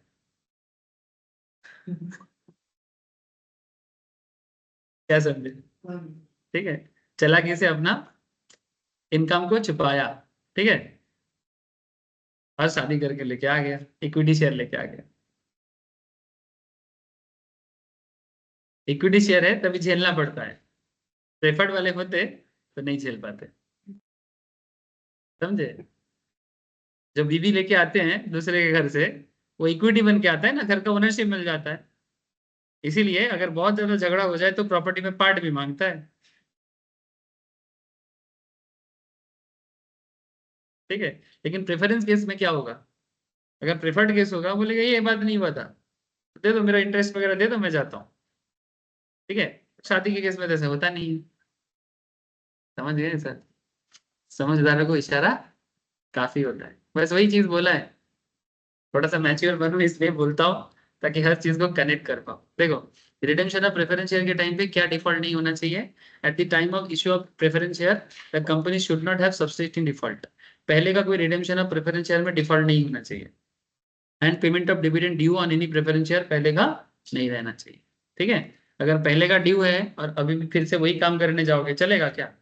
बंदा पहले का लोन रीपे नहीं किया, फिर से लोन लेने चला गया, संभव है क्या? हाँ, पहले पहले का लोन रिपे करो, फिर नेक्स्ट लोन तुम्हारे लिए एलिजिबिलिटी बनेगा। फिर आता है सब रूल 2 and 3, ये एनुमरेट्स माने कहता है, एलाबोरेट करता है the matter to be specified in resolution and explanatory statement to be annex to the notice of general meeting in which resolution has to be passed respectively. Company जो भी decision लेता है नॉर्मली जनरल मीटिंग में लेता है, अगर general meeting में नहीं ले पाते तो फिर एक्स्ट्राऑर्डिनरी जनरल मीटिंग में लेता है, और उसमें रेजोल्यूशन जो भी पास होगा उसको जो भी लिखेगा ना वो सब नोट करके एनेक्स करो। एनेक्स माने उसके साथ जोड़ के रख लो नोटिस के अंदर। और ये सब काम कौन करता है? कंपनी सेक्रेटरीज करता है। कंपनी सेक्रेटरीज का यही सब रोल प्ले होता है, रूल्स रेगुलेशन का पता करो और उसके बेसिस पे कंपनी का सारा काम प्रॉपरली बना के रखो, समझे? कंपनी का यही एक्चुअली मैनेजर होता है। नॉर्मल सब एमबीए वाले ना, वो क्या करते हैं पता नहीं। आईआईएम का बात है ना कि वो तो फाइनेंस वगैरह काफी जानते हैं, मार्केटिंग और एचआर में भी उनका स्किल्स होते हैं। बाकी ये सब जो एमबीए करते हैं बस डिग्री नाम का लेके जाता है, और उसके बाद वहां पर जाके किसी भी काम का नहीं है। फिर 2 साल किसी तरह से कंपनी को काम करने का लोग चाहिए था, रखता है, फिर कुछ दिन बाद घर पे बिठा देते हैं। फिर एमबीए करके उसका लोन चुकता करने में माथा खराब, क्योंकि स्किल नहीं है ना। इसलिए चाहे कुछ भी नॉर्मल एमबीए डिग्री के पीछे मत भागो। एक नॉर्मल ये सब पढ़ाई करने के बाद एक एमबीए डिग्री ऐसे एनहांसमेंट के लिए ले सकते हो, एक डिग्री तुम्हारा ओहदा बढ़ाएगा, थोड़ा सैलरी इंक्रीमेंट करा देगा। लेकिन अगर स्किल नहीं है तो फिर 2-3 साल में घर भी आ जाओ।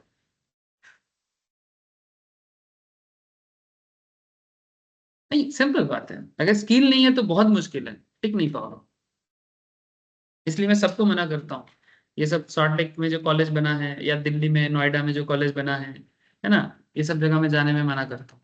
हाल तुम ये सब डिग्री के पीछे मत जाओ, तुम्हारा 10 लाख 15 लाख खर्चा तो होगा, पर अल्टीमेटली तुमको वो पैसा भी बाद में आए लौट के नहीं आएगा, और स्किल नहीं रहेगा तो फिर गया खत्म, ठीक है। हाँ, पेबैक पीरियड सोचते सोचते माथा खराब होता है। अगर करना है करो, पापा का पैसा है, एक डिग्री लो, लेकिन पहले कुछ इस तरह का स्किल वाला डिग्री ले लो। उसके बाद पापा का पैसा है क्या, पापा का पैसा की भी जरूरत नहीं है, खुद के पैसे से कर लेते। अगर पापा का है फिर भी यूज कर सकते हो, एक अपना ओहदा बढ़ा है, चलो एमबीए भी कर लेते हैं। लेकिन अगर हाँ, अगर एमबीए करना है मेहनत से, तो बंदा को बोलो कैट क्लियर करने के लिए, फिर इंडिया का टॉप 10 कॉलेजेस हैं उसमें ट्राई मारो, देखो तुम्हारा उसमें नाम आता है कि नहीं आता। जब तक नहीं आता है ट्राई मारते रहो, ठीक है। फिर चांस मिले फिर निकलो, फिर कोई ना कोई कंपनी तुमको एसेट की तरह रखेगा। सिंपल रूल है, बाकी सब ट्रैप में फंसते हैं। चल, बोलते बोलते बहुत कुछ बोलता रहता हूँ, समझने वाले समझेगा। सब रूल 4 में बोलता है records a company that issue preference share to maintain a register of member under section 8।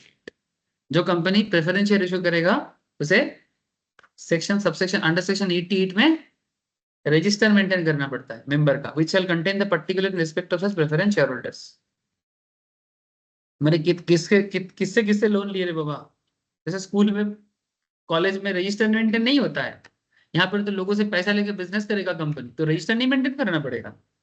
मजाक चल रहा है क्या? हाँ, पता नहीं किससे पैसा लिए। फर्दर सब रूल 5 बोलता है that if company which is list its preference shares on a recognized stock exchange shall issue such shares in accordance with the regulation made by SEBI in this behalf. अगर company stock exchange में listed है और उसका preference share भी stock exchange में trade होगा, ठीक है, ऐसे होते हैं सर, स्टॉक एक्सचेंज में किसी किसी कंपनी का म्यूचुअल फंड के थ्रू से ट्रेडिंग चलता है, तो उसे सेबी का रूल फॉलो करना पड़ेगा। किसका रूल? सेबी का, क्योंकि स्टॉक मार्केट का रूल्स रेगुलेशन सेबी हैंडल करते हैं, ठीक है, पब्लिक के केस में, प्राइवेट के केस में नहीं।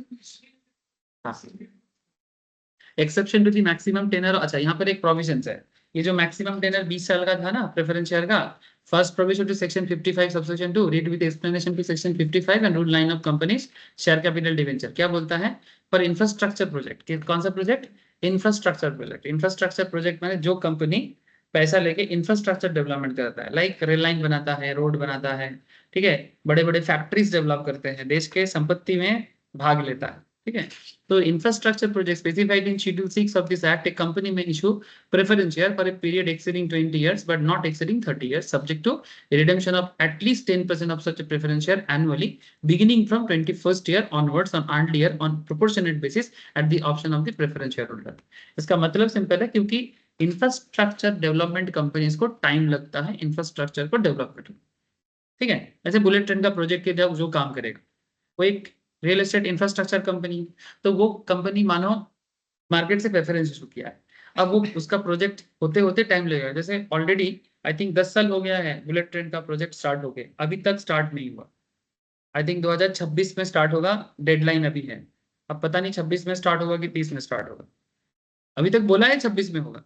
कोलकाता में मेट्रो लाइन, ये गंगा के नीचे वाला, ठीक है, जब मैं कोलकाता आया था कॉलेज पढ़ने के लिए तब से चालू हुआ है, ठीक है, अराउंड 2008 7 या 8 तब से चल रहा है, अब जाके मेट्रो रेल का प्रोजेक्ट कंप्लीट हुआ।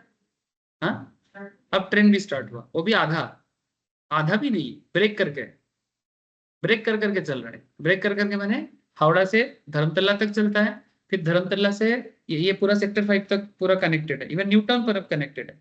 सेक्टर 5 तक भी चालू हो जाए बहुत बड़ी बात है। सेक्टर 5 से सियालदा वाला कनेक्शन चल रहा है, सियालदा से जो बीच का धर्मतला वाला कनेक्शन है वो नहीं चल रहा है, कुछ डिस्प्यूट हो चुका है, कुछ घर मिट्टी के नीचे इधर उधर हो गया है, उसका थोड़ा प्रॉब्लम चल रहा है, ठीक है, उसके कारण कुछ इंफ्रास्ट्रक्चरल इश्यूज है, क्योंकि तो हावड़ा स्टेशन जहाँ पर ग्रीन लाइन लिखा होता है वही है? हाँ, वही है, ये अंडरग्राउंड में काफी नीचे है। कभी ट्राई करना, वहां से मेट्रो करके धर्मतला आ जाना, फिर धर्मतला से इधर आ जाना, एक बार चढ़ जाएगा गंगा के, जब गंगा में एंट्री करेगा वो भी दिखेगा, एक बार चाहो तो एक बार ट्राई कर सकते हो, क्योंकि ट्रेन चालू हो चुका है। एक्सपीरियंस तो करना ही चाहिए, एक्सपीरियंस तो करना चाहिए। हावड़ा जाओ, हावड़ा स्टेशन में जाके कभी भी तो जाते हो, नेक्स्ट टाइम जब आएगा वहां से मेट्रो करके आना, मेट्रो करके धर्मतला में उतरना एस्प्लैनेड में, फिर वहां से बस ऑटो मिल जाएगा इधर आने का, ठीक है। हाँ, कुछ भी, हाँ 215 है, तेरे लिए अच्छा रहेगा उधर से। सो पॉइंट इज कि ये जो इंफ्रास्ट्रक्चर बनने में देखो कितना टाइम लग गया। अच्छा, इसके बाद ये इनकम करेगा, फिर ना लोगों को रिडीम करेगा। अब तो बनने के बाद इनकम होगा, फिर इनकम के बाद ना तुम रिडेम्पशन करेगा, बनते ही कैसे पैसा दे देंगे, तो कभी कभी 30 साल लग जाता है।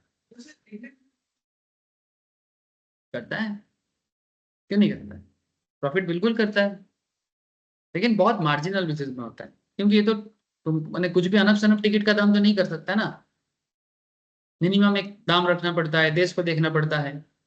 जहां पर हम लोग बस में चढ़ते हैं, प्राइवेट बस में, यहाँ से मानो हमें 150 किलोमीटर दूर जाना है, एक बस का टिकट का भाड़ा है कम से कम 200 टका या 150 टका, वहां पर 150 किलोमीटर ट्रेन में जाएगा, अगर लोकल ट्रेन में जाएगा तो कितना भाड़ा पड़ता है? 35 टका।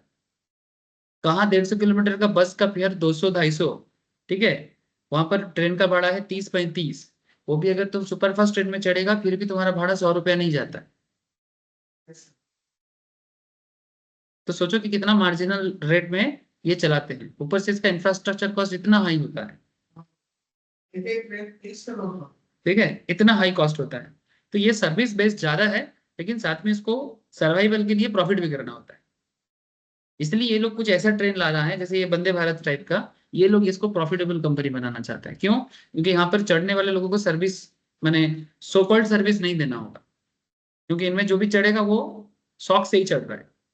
जो जर्नी तुम 500 टका में कर सकते हो, वो जर्नी ये 1500 टका लेता है, ठीक है, 2000 2500 लेता है, खाना परोसेगा उसमें प्रॉफिट करेगा, ठीक है। तो इसलिए ये सब ट्रेंड में ये लोग इसलिए फोकस किया क्योंकि थोड़ा प्रॉफिट हो जाए। नहीं नहीं, ऐसा कुछ नहीं, एक्सीडेंट किसी में हो सकता है, क्या बात करता है क्या। अगर कोई भी ट्रेन सेम ट्रैक पर है तो विद इन 1 किलोमीटर अगर हम लोग डायरेक्ट में आता है 1 किलोमीटर वो लोग ऑटोमेटिक स्टॉप हो जाए। मतलब तू बोल रहे कि इसमें एक्सीडेंट कब होता है? ऐसा फैसिलिटी जब हाँ वो सब ट्रेन में है, हाँ क्योंकि ये सेमी बुलेट ट्रेन है। हाँ हाँ, तो उसको भी कम करने के लिए ये सब, हाँ ये बात भी सही है। सेमी बुलेट ट्रेन है, फीचर्स है, जैसे आजकल फीचर्स वाला जो कार होता है ना, ये एक्सीडेंट को पहले से भाप लेता है और बहुत सारा फीचर्स होता है, बैलून वगैरह कैसा निकल के आ जाता है, क्या बोलते हैं इसको, हाँ एयर बैग, हाँ ठीक है, एयर बैग निकल के आ जाता है। इवन नॉर्मल गाड़ी में तो सिर्फ ड्राइवर का केस में होता है, इसके केस में सामने जो बैठता है पीछे, ये पीछे का भी आता है, ठीक है। तो जितना दाम होगा उतना फीचर्स होगा, ये तो नॉर्मल बात। सेफ्टी फीचर्स तो टाटा का गाड़ी और मारुति सुजुकी का गाड़ी में किसका फीचर्स ज्यादा है? टाटा का, ठीक है, मैंने सेम रेंज पे टाटा के गाड़ी में फीचर्स ज्यादा है। तो जिसको सेफ्टी पसंद है वो टाटा में जाएगा, जिसको बस गाड़ी चाहिए वो मारुति सुजुकी ले। सिंपल बात है, मतलब टाटा, क्योंकि टाटा और मारुति सुजुकी कॉम्पिटिटर है। अब तुमको और फीचर्स चाहिए सेम रेंज पे तो नहीं मिलेगा, फिर तुम होंडा पे जाएगा, है ना, होंडा पे जाएगा, टोयोटा पे जाएगा, वो और फीचर्स देगा। सिंपल बात है, जितना गुड़ गुड़ डालेगा उतना मीठा बनेगा। हाँ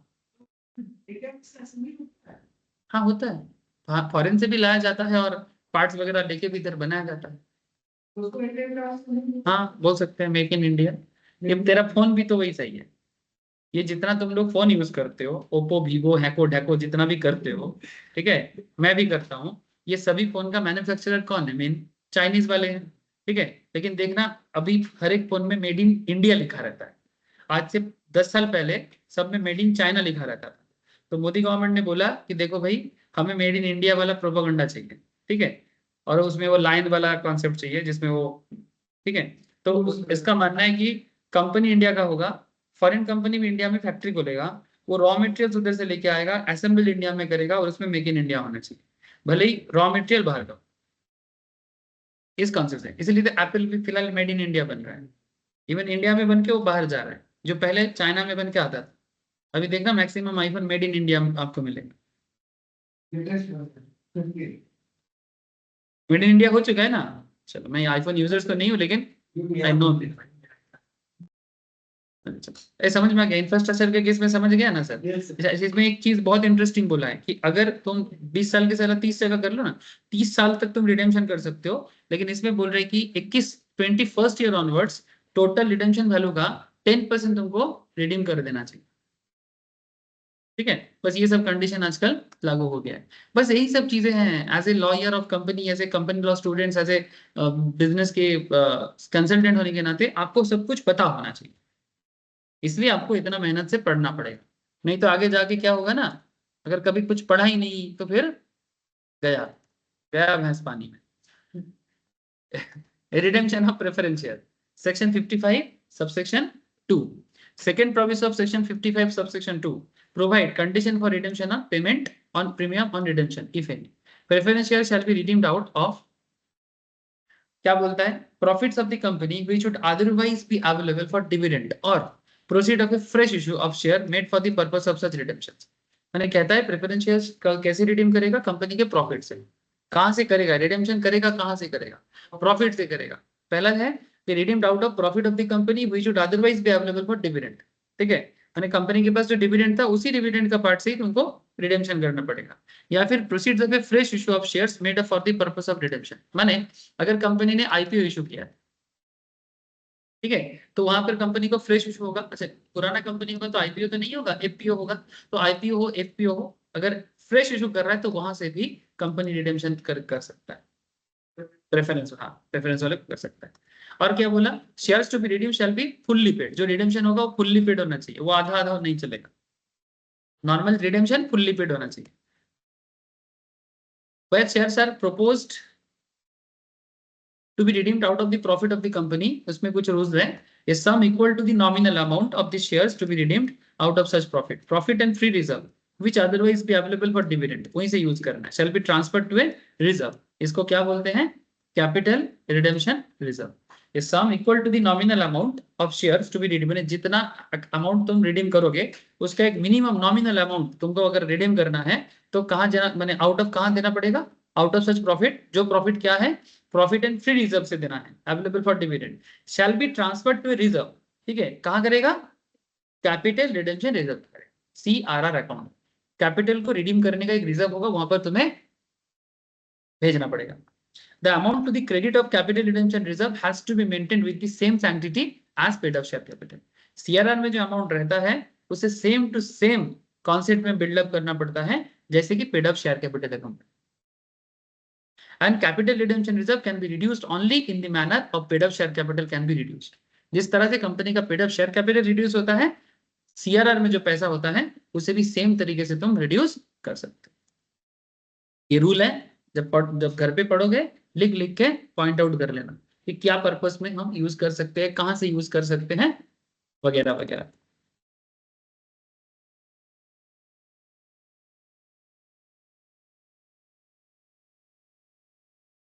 बोसून एक तो For the purpose of this section, redemption of preference share is not taken as reduction of company's authorized share capital. ठीक है, redemption of preference share is not taken as reduction of company's authorized share capital. The company may issue new shares up to the nominal amount of the shares redeemed and capital shall not be deemed to have been increased. चलो इतना और इतना जरूरी नहीं है, यहाँ पर एक एग्जाम्पल पर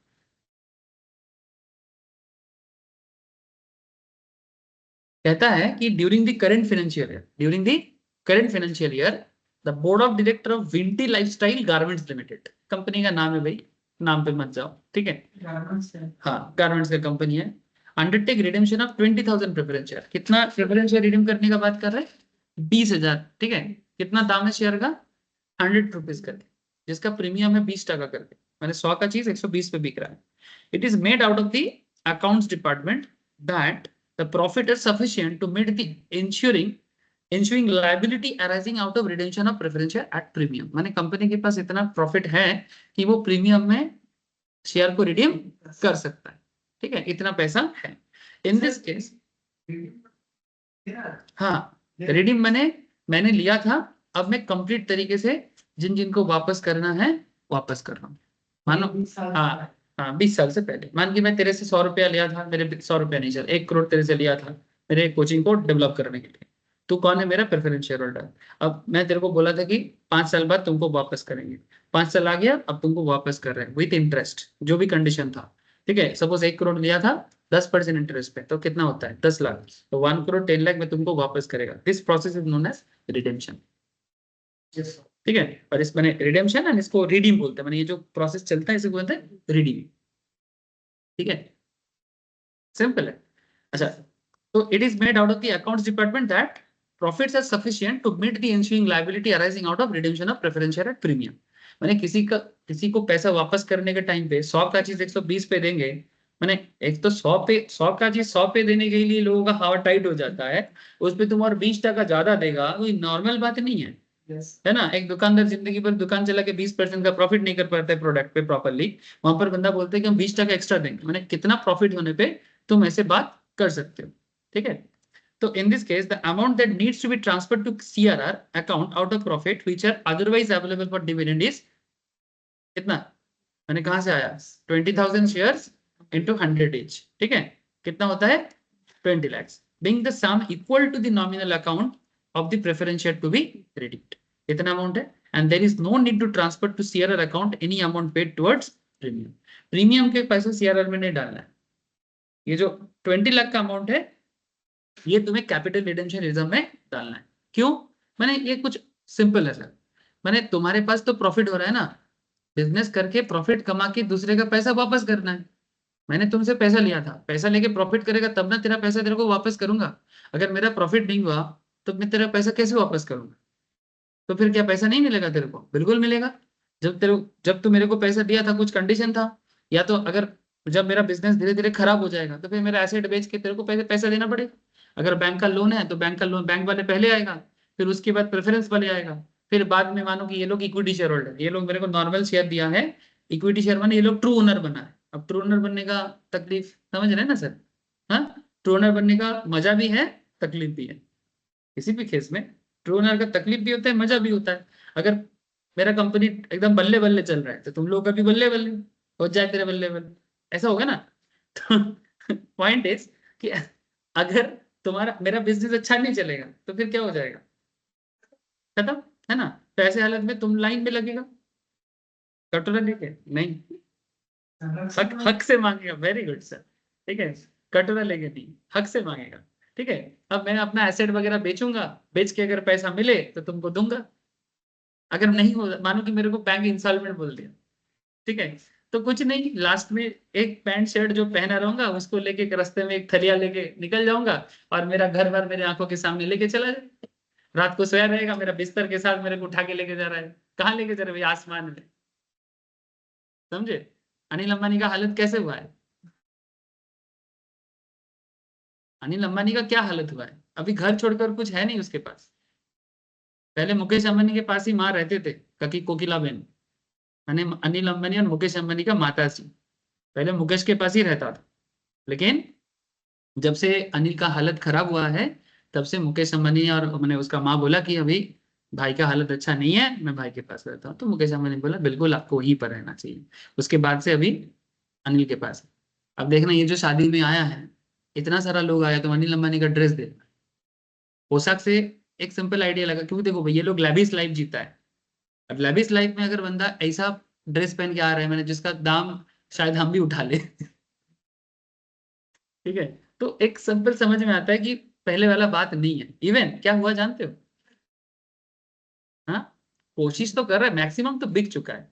एरिक्सन के साथ इसका सोनी एरिक्सन एक होता नहीं था, तो एरिक्सन कंपनी के साथ इनका प्रॉब्लम हो गया। एरिक्सन से बेसिकली उधार लिया था सेटअप के लिए, तो उस टाइम पे सेटअप के लिए तो ले लिया, ये सब मोबाइल नेटवर्किंग कंपनी है, तो इतना सेटअप कर लिया, फिर बाद में वापस नहीं कर पाया। ज्यादा अहंकार हो गया था, धीरे धीरे चलना चाहिए था। एक साथ मैंने पैसा आ रहा है, इन्वेस्टमेंट करे जा रहा है अपने आप को, जैसे मैंने मिडास टाच बोल के चीज होते ना, मिडास टाच समझ ना, जिसको छू रहा है सोना बन जाएगा, अपने आप को ऐसा सोच रहा था। और पापा मरने के बाद, मैंने धीरू भाई अंबानी मरने के बाद, दोनों भाई झगड़ा करके अलग हुआ। क्यों भाई, एक ही रहता है ना, दोनों भाई मिलके चलाता। नहीं, मैं बड़ा। और इसका बीवी तो एक्ट्रेस थी ना, टीना मुनीम, अनिल अंबानी का बीवी जो है, अभी एक्ट्रेस जैसा नहीं दिखती है, पहले तो एक्ट्रेस ही थे। ठीक है, तो और ये मुकेश अंबानी का बीवी नॉर्मल एक स्कूल टीचर थे। ठीक है, देखो आज कौन सेलिब्रिटी बन के बैठा है, और टीना मुनीम का क्या हालत है। टीना मुनीम को कोई जानते नहीं। देखो अब मेरे को पता है, मैं बोला, आप लोगों को पता ही नहीं है टीना, लेकिन तुम ढूंढो गूगल करके, तुमको पता चल जाएगा टीना मुनीम मैंने बॉलीवुड में सेलिब्रिटी, मैंने एक्ट्रेस थे। और ये मुकेश भी का बीवी जो अभी सेलिब्रिटी बन के चारों तरफ घूम रहा है, वो कुछ नहीं है, स्कूल टीचर थे, नॉर्मल हाई स्कूल में पढ़ाता था। जब फोन करके धीरूभाई अंबानी बोला था ना, ये नीता अंबानी को, कि मैं आपको मेरे बहू बनाना चाहता हूँ, तो बोलते हैं आप कौन ऐसा करके, अरे मैं धीरूभाई अंबानी। अरे फालतू में फोन मत करिए, फोन काटिए, मजाक चल रहा है क्या सच में नीता अंबानी ने अपने एक इंटरव्यू में बता रहा था। ठीक है, तो ये सिचुएशन है लोगों का जिंदगी में। फिर रिसेंटली अनिल अंबानी को जेल में, मैंने उसका जो जेल हुआ था उसको बेल कराना पड़ा। ऐसे नॉन बेलेबल केस है, मैंने सॉरी बेलेबल केस है, मैंने ऐसा नहीं किसी को मारा पीटा तो नहीं ना, खून तो नहीं किया, तो बेल मिल गया। तो बेल के लिए कितना अमाउंट देना पड़ा जानते हो? 500 करोड़। ये 500 करोड़ कौन दिया? लक्ष्मण को बचाने के लिए राम ने दिया, सिंपल, जो भी डिफरेंट थिंग। बट जब झगड़ा चलता है, लोग तो 1 टका खर्चा नहीं करते हमारी मिडिल क्लास सोसाइटी में। मर रहे अच्छा है और मरे। हाँ, झगड़ा करने कौन बोला था? जब बोला था पापा का चीज मेरे पास रहने दो, तब तो बहुत औकात दिखाया था। चाहते तो कर ही सकते थे, ऐसा तो कुछ भी नहीं किया। भाई को छुड़ा के लाया कि नहीं लाया? समझे कि नहीं? ठीक है, तो चीजें होता है सर। ये कैपिटल रिडेम्पशन रिजर्व क्या काम कर रहे थे? अरे दूसरे का पैसा नहीं दिया तो जेल नहीं होगा? टाइम बीत गया था, कोर्ट ऑर्डर दिया था कि टाइम पे पेमेंट नहीं करोगे तो जेल जाना पड़ेगा। लोन नहीं चुका पाए, तो तुम दूसरे का पैसा लेके रखा, ठीक है, तुम्हारा टाइम पे टाइम बीत रहा है, तुम टाइम पे टाइम ले रहे हो और टाइम फेलियर होगा तो कोर्ट क्या बोलेगा, जेल नहीं चला है, तो वही जेल चला गया था, तो जेल नहीं किया तो उस जेल को माफ करने के लिए बेल आगे। तो अमाउंट का कितना है, कितना पैसा का तुमने लोन लेके रखा, जितना बड़ा तुम्हारा ऑब्लिगेशन होगा उतना बड़ा तुम्हारा लाइबिलिटी होगा। हाँ, उससे क्या obligation क्या होता है? ऑब्लिगेशन पे ऑफ नहीं करता, वो पेनल्टी है। ऑब्लिगेशन का को पे ऑफ करेगा, वो तो कोर्ट का चार्ज है। ऑब्लिगेशन मानो 5,000 करोड़ का है, तो 5,000 करोड़ 500 करोड़ का क्या करेगा। अब संपत्ति बिक रहा है, संपत्ति बिक के उसका शायद अपना जो घर है, जिस घर में रहता है उसी घर में शायद किसी तरह से रह पा रहा है, बाकी और 2-4 बिजनेस फिर भी, जैसे आई थिंक रिलायंस पावर, वो थोड़ा सा सर्वाइवल मोड पे है, चल रहा है, बाकी कोई भी बिजनेस तो हालत में नहीं है। कम्युनिकेशन तो चला गया, जो फोन था ना पहले ढालाई सिम से आता था, ढालाई सिम जानते हो, अरे ढालाई मैंने उसमें सिम निकाल नहीं सकते एकदम पूरा, ठीक है, जिसमें वो टाइम टॉक टाइम बहुत देता था। हमारे कोलकाता में थोड़ा बहुत चला है, मुंबई साइड में, गुजरात साइड में ना, मैंने वो अनिल अंबानी का उस फोन को छोड़ के कोई यूज ही नहीं करता था। अरे 1-1 महीना फ्री, 2-2 महीना फ्री उस जमाने में 2005-6 में, मैंने एक पर फोन खरीदो 1,000-2,000 में, और फिर 1 महीने का पूरा फ्री जो टॉक टाइम है, मैंने कोई टॉक टाइम नहीं लेना, कोई रिचार्ज नहीं करना है, ऐसे स्कीम में फोन था उसका। उसका एडवर्टाइजमेंट आता था, वीरेंद्र सहवाग ऐड करता था, कर लो दुनिया मुट्ठी में,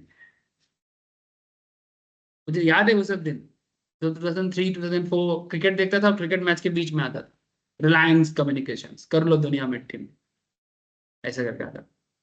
तो एक समय में तो तब तो मुकेश अंबानी का कंपनीज के बारे में लोग जानता भी नहीं था, रिचेस्ट था वो, मुकेश कुछ भी नहीं था उस टाइम पे। हाँ, तुम गूगल करके डेटा निकाल सकते हो, चलो that's a different thing, but मेरा कहने का मतलब इतना सा है कि ये सब बेसिक क्वेश्चन जो तुम लोग के मन में आया ना, तो ये सब बेसिकली दूसरे का पैसा लेके बिजनेस करके उसका ऑब्लिगेशंस पूरा ना करने से क्या होता है। तो यहाँ पर जो रिडेम्पशन रिजर्व अकाउंट दिया है ना, रिडेम्पशन रिजर्व अकाउंट जो दिया है ना, मैंने बेसिकली कहते हैं कि प्रॉफिट करोगे फिर प्रॉफिट से दूसरे का पैसा वापस करना है। तो पैसा वापस करने के लिए कंपनी लॉ बोलता है कि एक ऐसा सिचुएशन बनाओ, एक सीआरआर अकाउंट बना लो जहां से तुम रिडेम्पशन करो, मैंने एक सीआरआर अकाउंट खोल लो, फिर वहां से रिडेम्पशन करो। 20 लाख 2 लाख 20 लाख देना है, 2 लाख देना है, जितना अमाउंट देना है, सिंपल बात। जैसे जब घर पे पैसा होता है हम लोग उसका एक अलग फंडिंग करते हैं ना, ये बच्चे का पढ़ाई का है, ये माँ की दवाई का है, ऐसे करने नहीं करते, वैसा ही कॉन्सेप्ट है। कंपनी चलाने के लिए सेग्रीगेट करना पड़ता है, नहीं तो पता नहीं चलेगा ना किसका पैसा कहाँ जाए, समझे, सेग्रीगेशन का पैसा है। প্রিমিয়াম এর জন্য আগে যে প্রিমিয়াম রিসিভ হয়েছে না, সেইখানে একটা আলাদা সিকিউরিটি প্রিমিয়াম অ্যাকাউंट बना, एसपीपी, सिक्योरिटी के लिए क्या बनेगा, एसपीपी, सिक्योरिटी प्रीमियम रिजर्व बनाएगा। कैपिटल रिटेंशन रिजर्व में प्रीमियम का पैसा नहीं जाएगा, और वो प्रीमियम का पैसा बाद में कोई जरूरत में यूज कर सकता है, उसके भी हम लोग पिछले क्लासेस में पढ़े। वेरी गुड, वेरी गुड, अरे वाह, बढ़िया, ठीक है, ये टॉपिक हम लोग पिछले 3 क्लासेस जो किया ना, इस पे इसमें ये सब चीज बोला है, very good. Source of premium if any payable eight redemption of preference share, in question पूछा आ गया, in case of such class of companies as may be prescribed and whose financial statement comply with the accounting standards, माने कहता simple है कि अगर आप accounting standards properly follow करते हो, ये जो तुम लोग सीए के केस में अकाउंट्स को इतना डिटेल्स में पढ़ते हो, स्टैंडर्ड्स को पढ़ते हो, अकाउंटिंग स्टैंडर्ड्स क्या है कि भाई अकाउंट्स मन मर्जी फॉलो नहीं हो सकता, एज पर स्टैंडर्ड फॉलो करना है, जिसको institute of chartered accountants of India along with ministry of corporate affairs मिलकर बनाते हैं, आपको उसे फॉलो करना है, ठीक है। तो अकाउंटिंग स्टैंडर्ड फॉलो करके जो कंपनी चलेगा, for such class of companies under section 133 of companies act, the premium if payable on redemption shall be provided for out of the profit of the company before the shares are redeemed, ठीक है, share redeem करने से पहले premium को अलग करना पड़ेगा। Provided also the premium if any payable on the redemption of any preference share issued on or before the commencement of this act, मैंने अगर 2013 एक्ट स्टार्ट होने से पहले भी अगर किसी का कोई केस हो, any such company shall be provided for out of profit of the company or out of the company security premium account, अगर पुराना है, अरे सर कंपनी तो सदियों से चले आ रहे हैं, ये 2013 एक्ट तो कुछ दिन पहले आया है, पहले तो 1956 एक्ट हुआ करता था, है ना।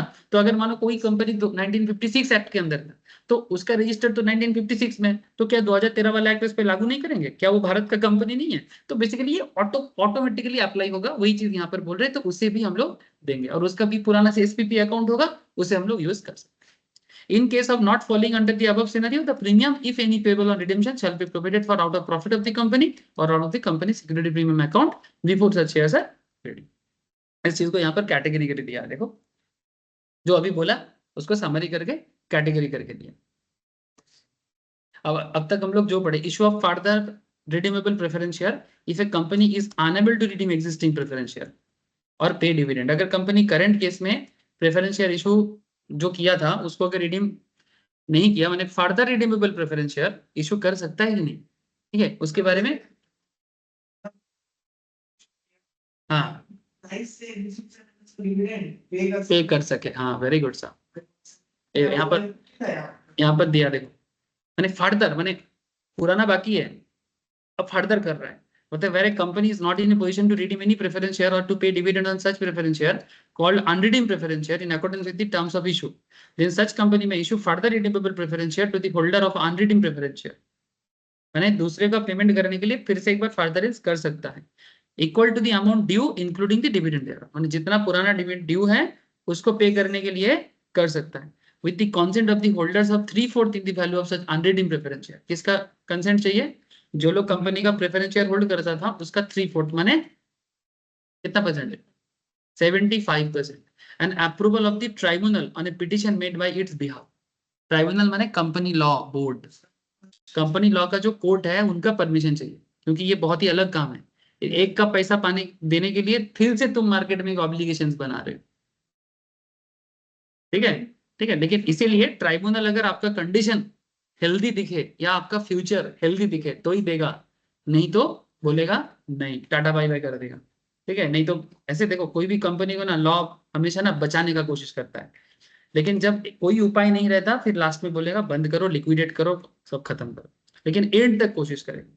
चाहे वो अनिल अंबानी का बिजनेस हो, चाहे वो बिग बाजार जैसा बिजनेस हो, कोई भी बड़ा बिजनेस को जल्दी खत्म नहीं करना चाहता। जब फ्यूचर में प्रॉफिट दिखेगा ही नहीं, या फिर कुछ बजट बनाया या जो प्रोजेक्ट में इन्वेस्ट करना चाह रहा है उसमें अगर रिटर्न ही नहीं है तो फिर ट्रैवलर क्या ही करे। जैसे वोडाफोन आइडिया रिसेंट जो बिजनेस है, ये recently follow on public offer किया, मैंने फ्रेश इशू तो नहीं कर सकता, एफपीओ इशू किया, शेयर इशू किया था ना, 10 टका का शेयर था, 16 टका चला गया था। मैं क्लास में बोला था, शेयर मार्केट क्लास में डिस्कस होता है, आप लोगों को भी थोड़ा थोड़ा सुना देता हूँ कभी कभी, है ना। और उसमें ये जो वोडाफोन आइडिया को जो पेमेंट मिला, तो वोडाफोन आइडिया का ये पेमेंट क्या करेगा, वो अपने बिजनेस का जो पुराना लोन है उसको चुकेगा। इसका बहुत लोन है, वोडाफोन आइडिया का बहुत भयंकर लोन है, मैंने, लेकिन गवर्नमेंट फिर भी क्यों परमिशन दे रहा है बोलो तो, क्योंकि नेटवर्किंग बिजनेस में पैसा का जगह है, क्योंकि मार्केट में प्लेयर क्या है, जियो और एयरटेल, और तो कोई बचा नहीं। तो ये वोडाफोन आइडिया जो उसी पुराने दिनों का जो कंपनीज था उनमें से एक है, ठीक है। तो और ऑलरेडी ये लोग अलग अलग था, बच नहीं पा रहा था, एक हुआ, तो गवर्नमेंट अभी भी देख रहा है कि इसका अर्निंग पोटेंशियलिटी है। तो जब अर्निंग पोटेंशियलिटी है, देखने में 40,000 करोड़ 50,000 करोड़ का लोन है, बट इट इज पॉसिबल कि ये लोग अपना ड्यू वापस चुका दें और अपना बिजनेस को फिर से ग्रोथ ट्रैक में ला दें, ये पॉसिबिलिटीज इज देयर, ठीक है। अब इसके लिए ये लोग किस तरह से, जैसे 5G रोल आउट हो गया, अब जियो के साथ टक्कर देने के लिए वोडाफोन को भी कुछ करना पड़ेगा। अब अगर थोड़ा बहुत भी मार्केट रिटेंशन है, अभी भी जिन लोगों का वोडाफोन का नंबर है ना, वो लोग अभी भी यूज करता है नहीं करता, मेरे पास अभी भी एक आइडिया का नंबर है, ठीक है। तो यूज अभी भी है, इनका यूजर्स बेस तो खत्म नहीं हुआ, तो कहीं ना कहीं इसको एक चांस है, इसलिए गवर्नमेंट दे रहा है। बुझते बच्चे, रियल लाइफ से सिर्फ लॉ मत पढ़ो, उसके पीछे का रीजंस को भी समझना है कि क्यों लिख रहा है, किस लिए लिख रहा है। ये ऑनलाइन वाले को ना बहुत देर तक पूछा नहीं, ये तो बोलेगा हम लोग को भूल गए, नहीं सर भूलते नहीं है, बस कभी कभी बोलते बोलते नहीं बोलता है, रिस्पॉन्स देता है। अंकिता, अभिजीत, नील, प्रिया, शालिनी, ऋषभ, बोलो सर समझ में आ रहा है कि नहीं? Yes sir.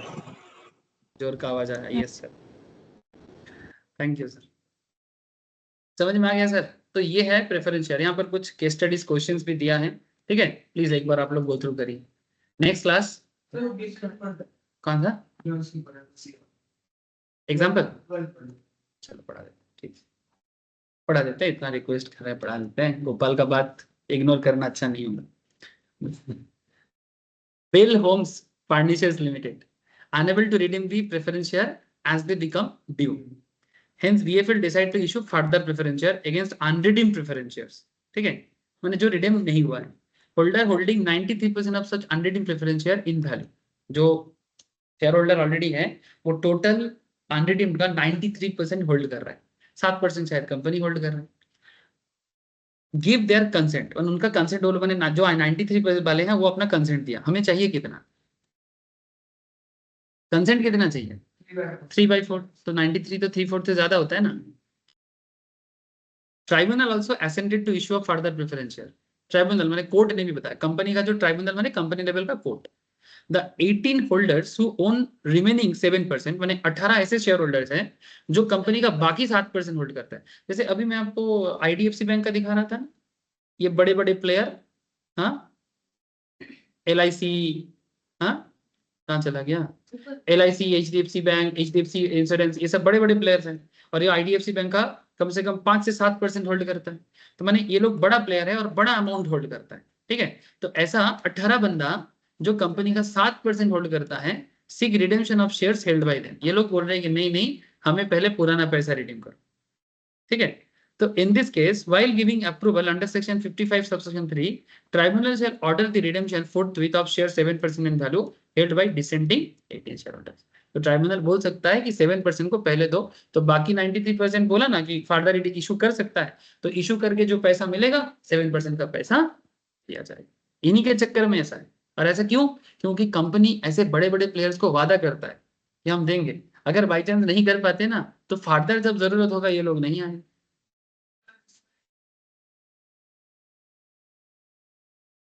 हाँ वो तो लिखना पड़ेगा, आर्टिकल में बताना पड़ेगा ऑब्वियसली, क्यों कर रहे वो सब पहले से बताया गया है, लॉ में लिखा गया है ऑब्वियसली, उसी लिए है। और इसमें यूटिलाइजेशन CRR अकाउंट का कैपिटल रिटेंशन रिजर्व अकाउंट में भी applied in paying up unissued share of the company to be issued in members as fully paid bonus shares. ये आप लोग पहले भी जानते हो। नेक्स्ट क्लास क्या डिस्कस होगा जानते हो? नेक्स्ट क्लास में डिस्कस होगा बायबैक के बारे में। नेक्स्ट क्लास में डिस्कशन होगा transfer and transmission of securities, माने ये जो मेरे मरने के बाद मेरा शेयर का क्या, मैं चला गया तो मेरा शेयर क्या कंपनी खा लेगा? हाँ, मैं पागल हो गया तो क्या होगा? या फिर अगर मैं इंसॉल्वेंट हो गया, जैसे अनिल अंबानी का हालत है, तो उनका शेयर अगर कहीं पर है, वो उसमें किसका हक है? ठीक है, तो ये शेयर ट्रांसमिशन के बारे में कंपनीज एक्ट में 56 से 59 एक बार गो थ्रू करके आना, ठीक है। थैंक यू सर, चलो bye sir, good night sir, tata, bye sir. Bye sir, bye sir. Bye Good night, sir, sir. Bye, good night sir, bye bye sir.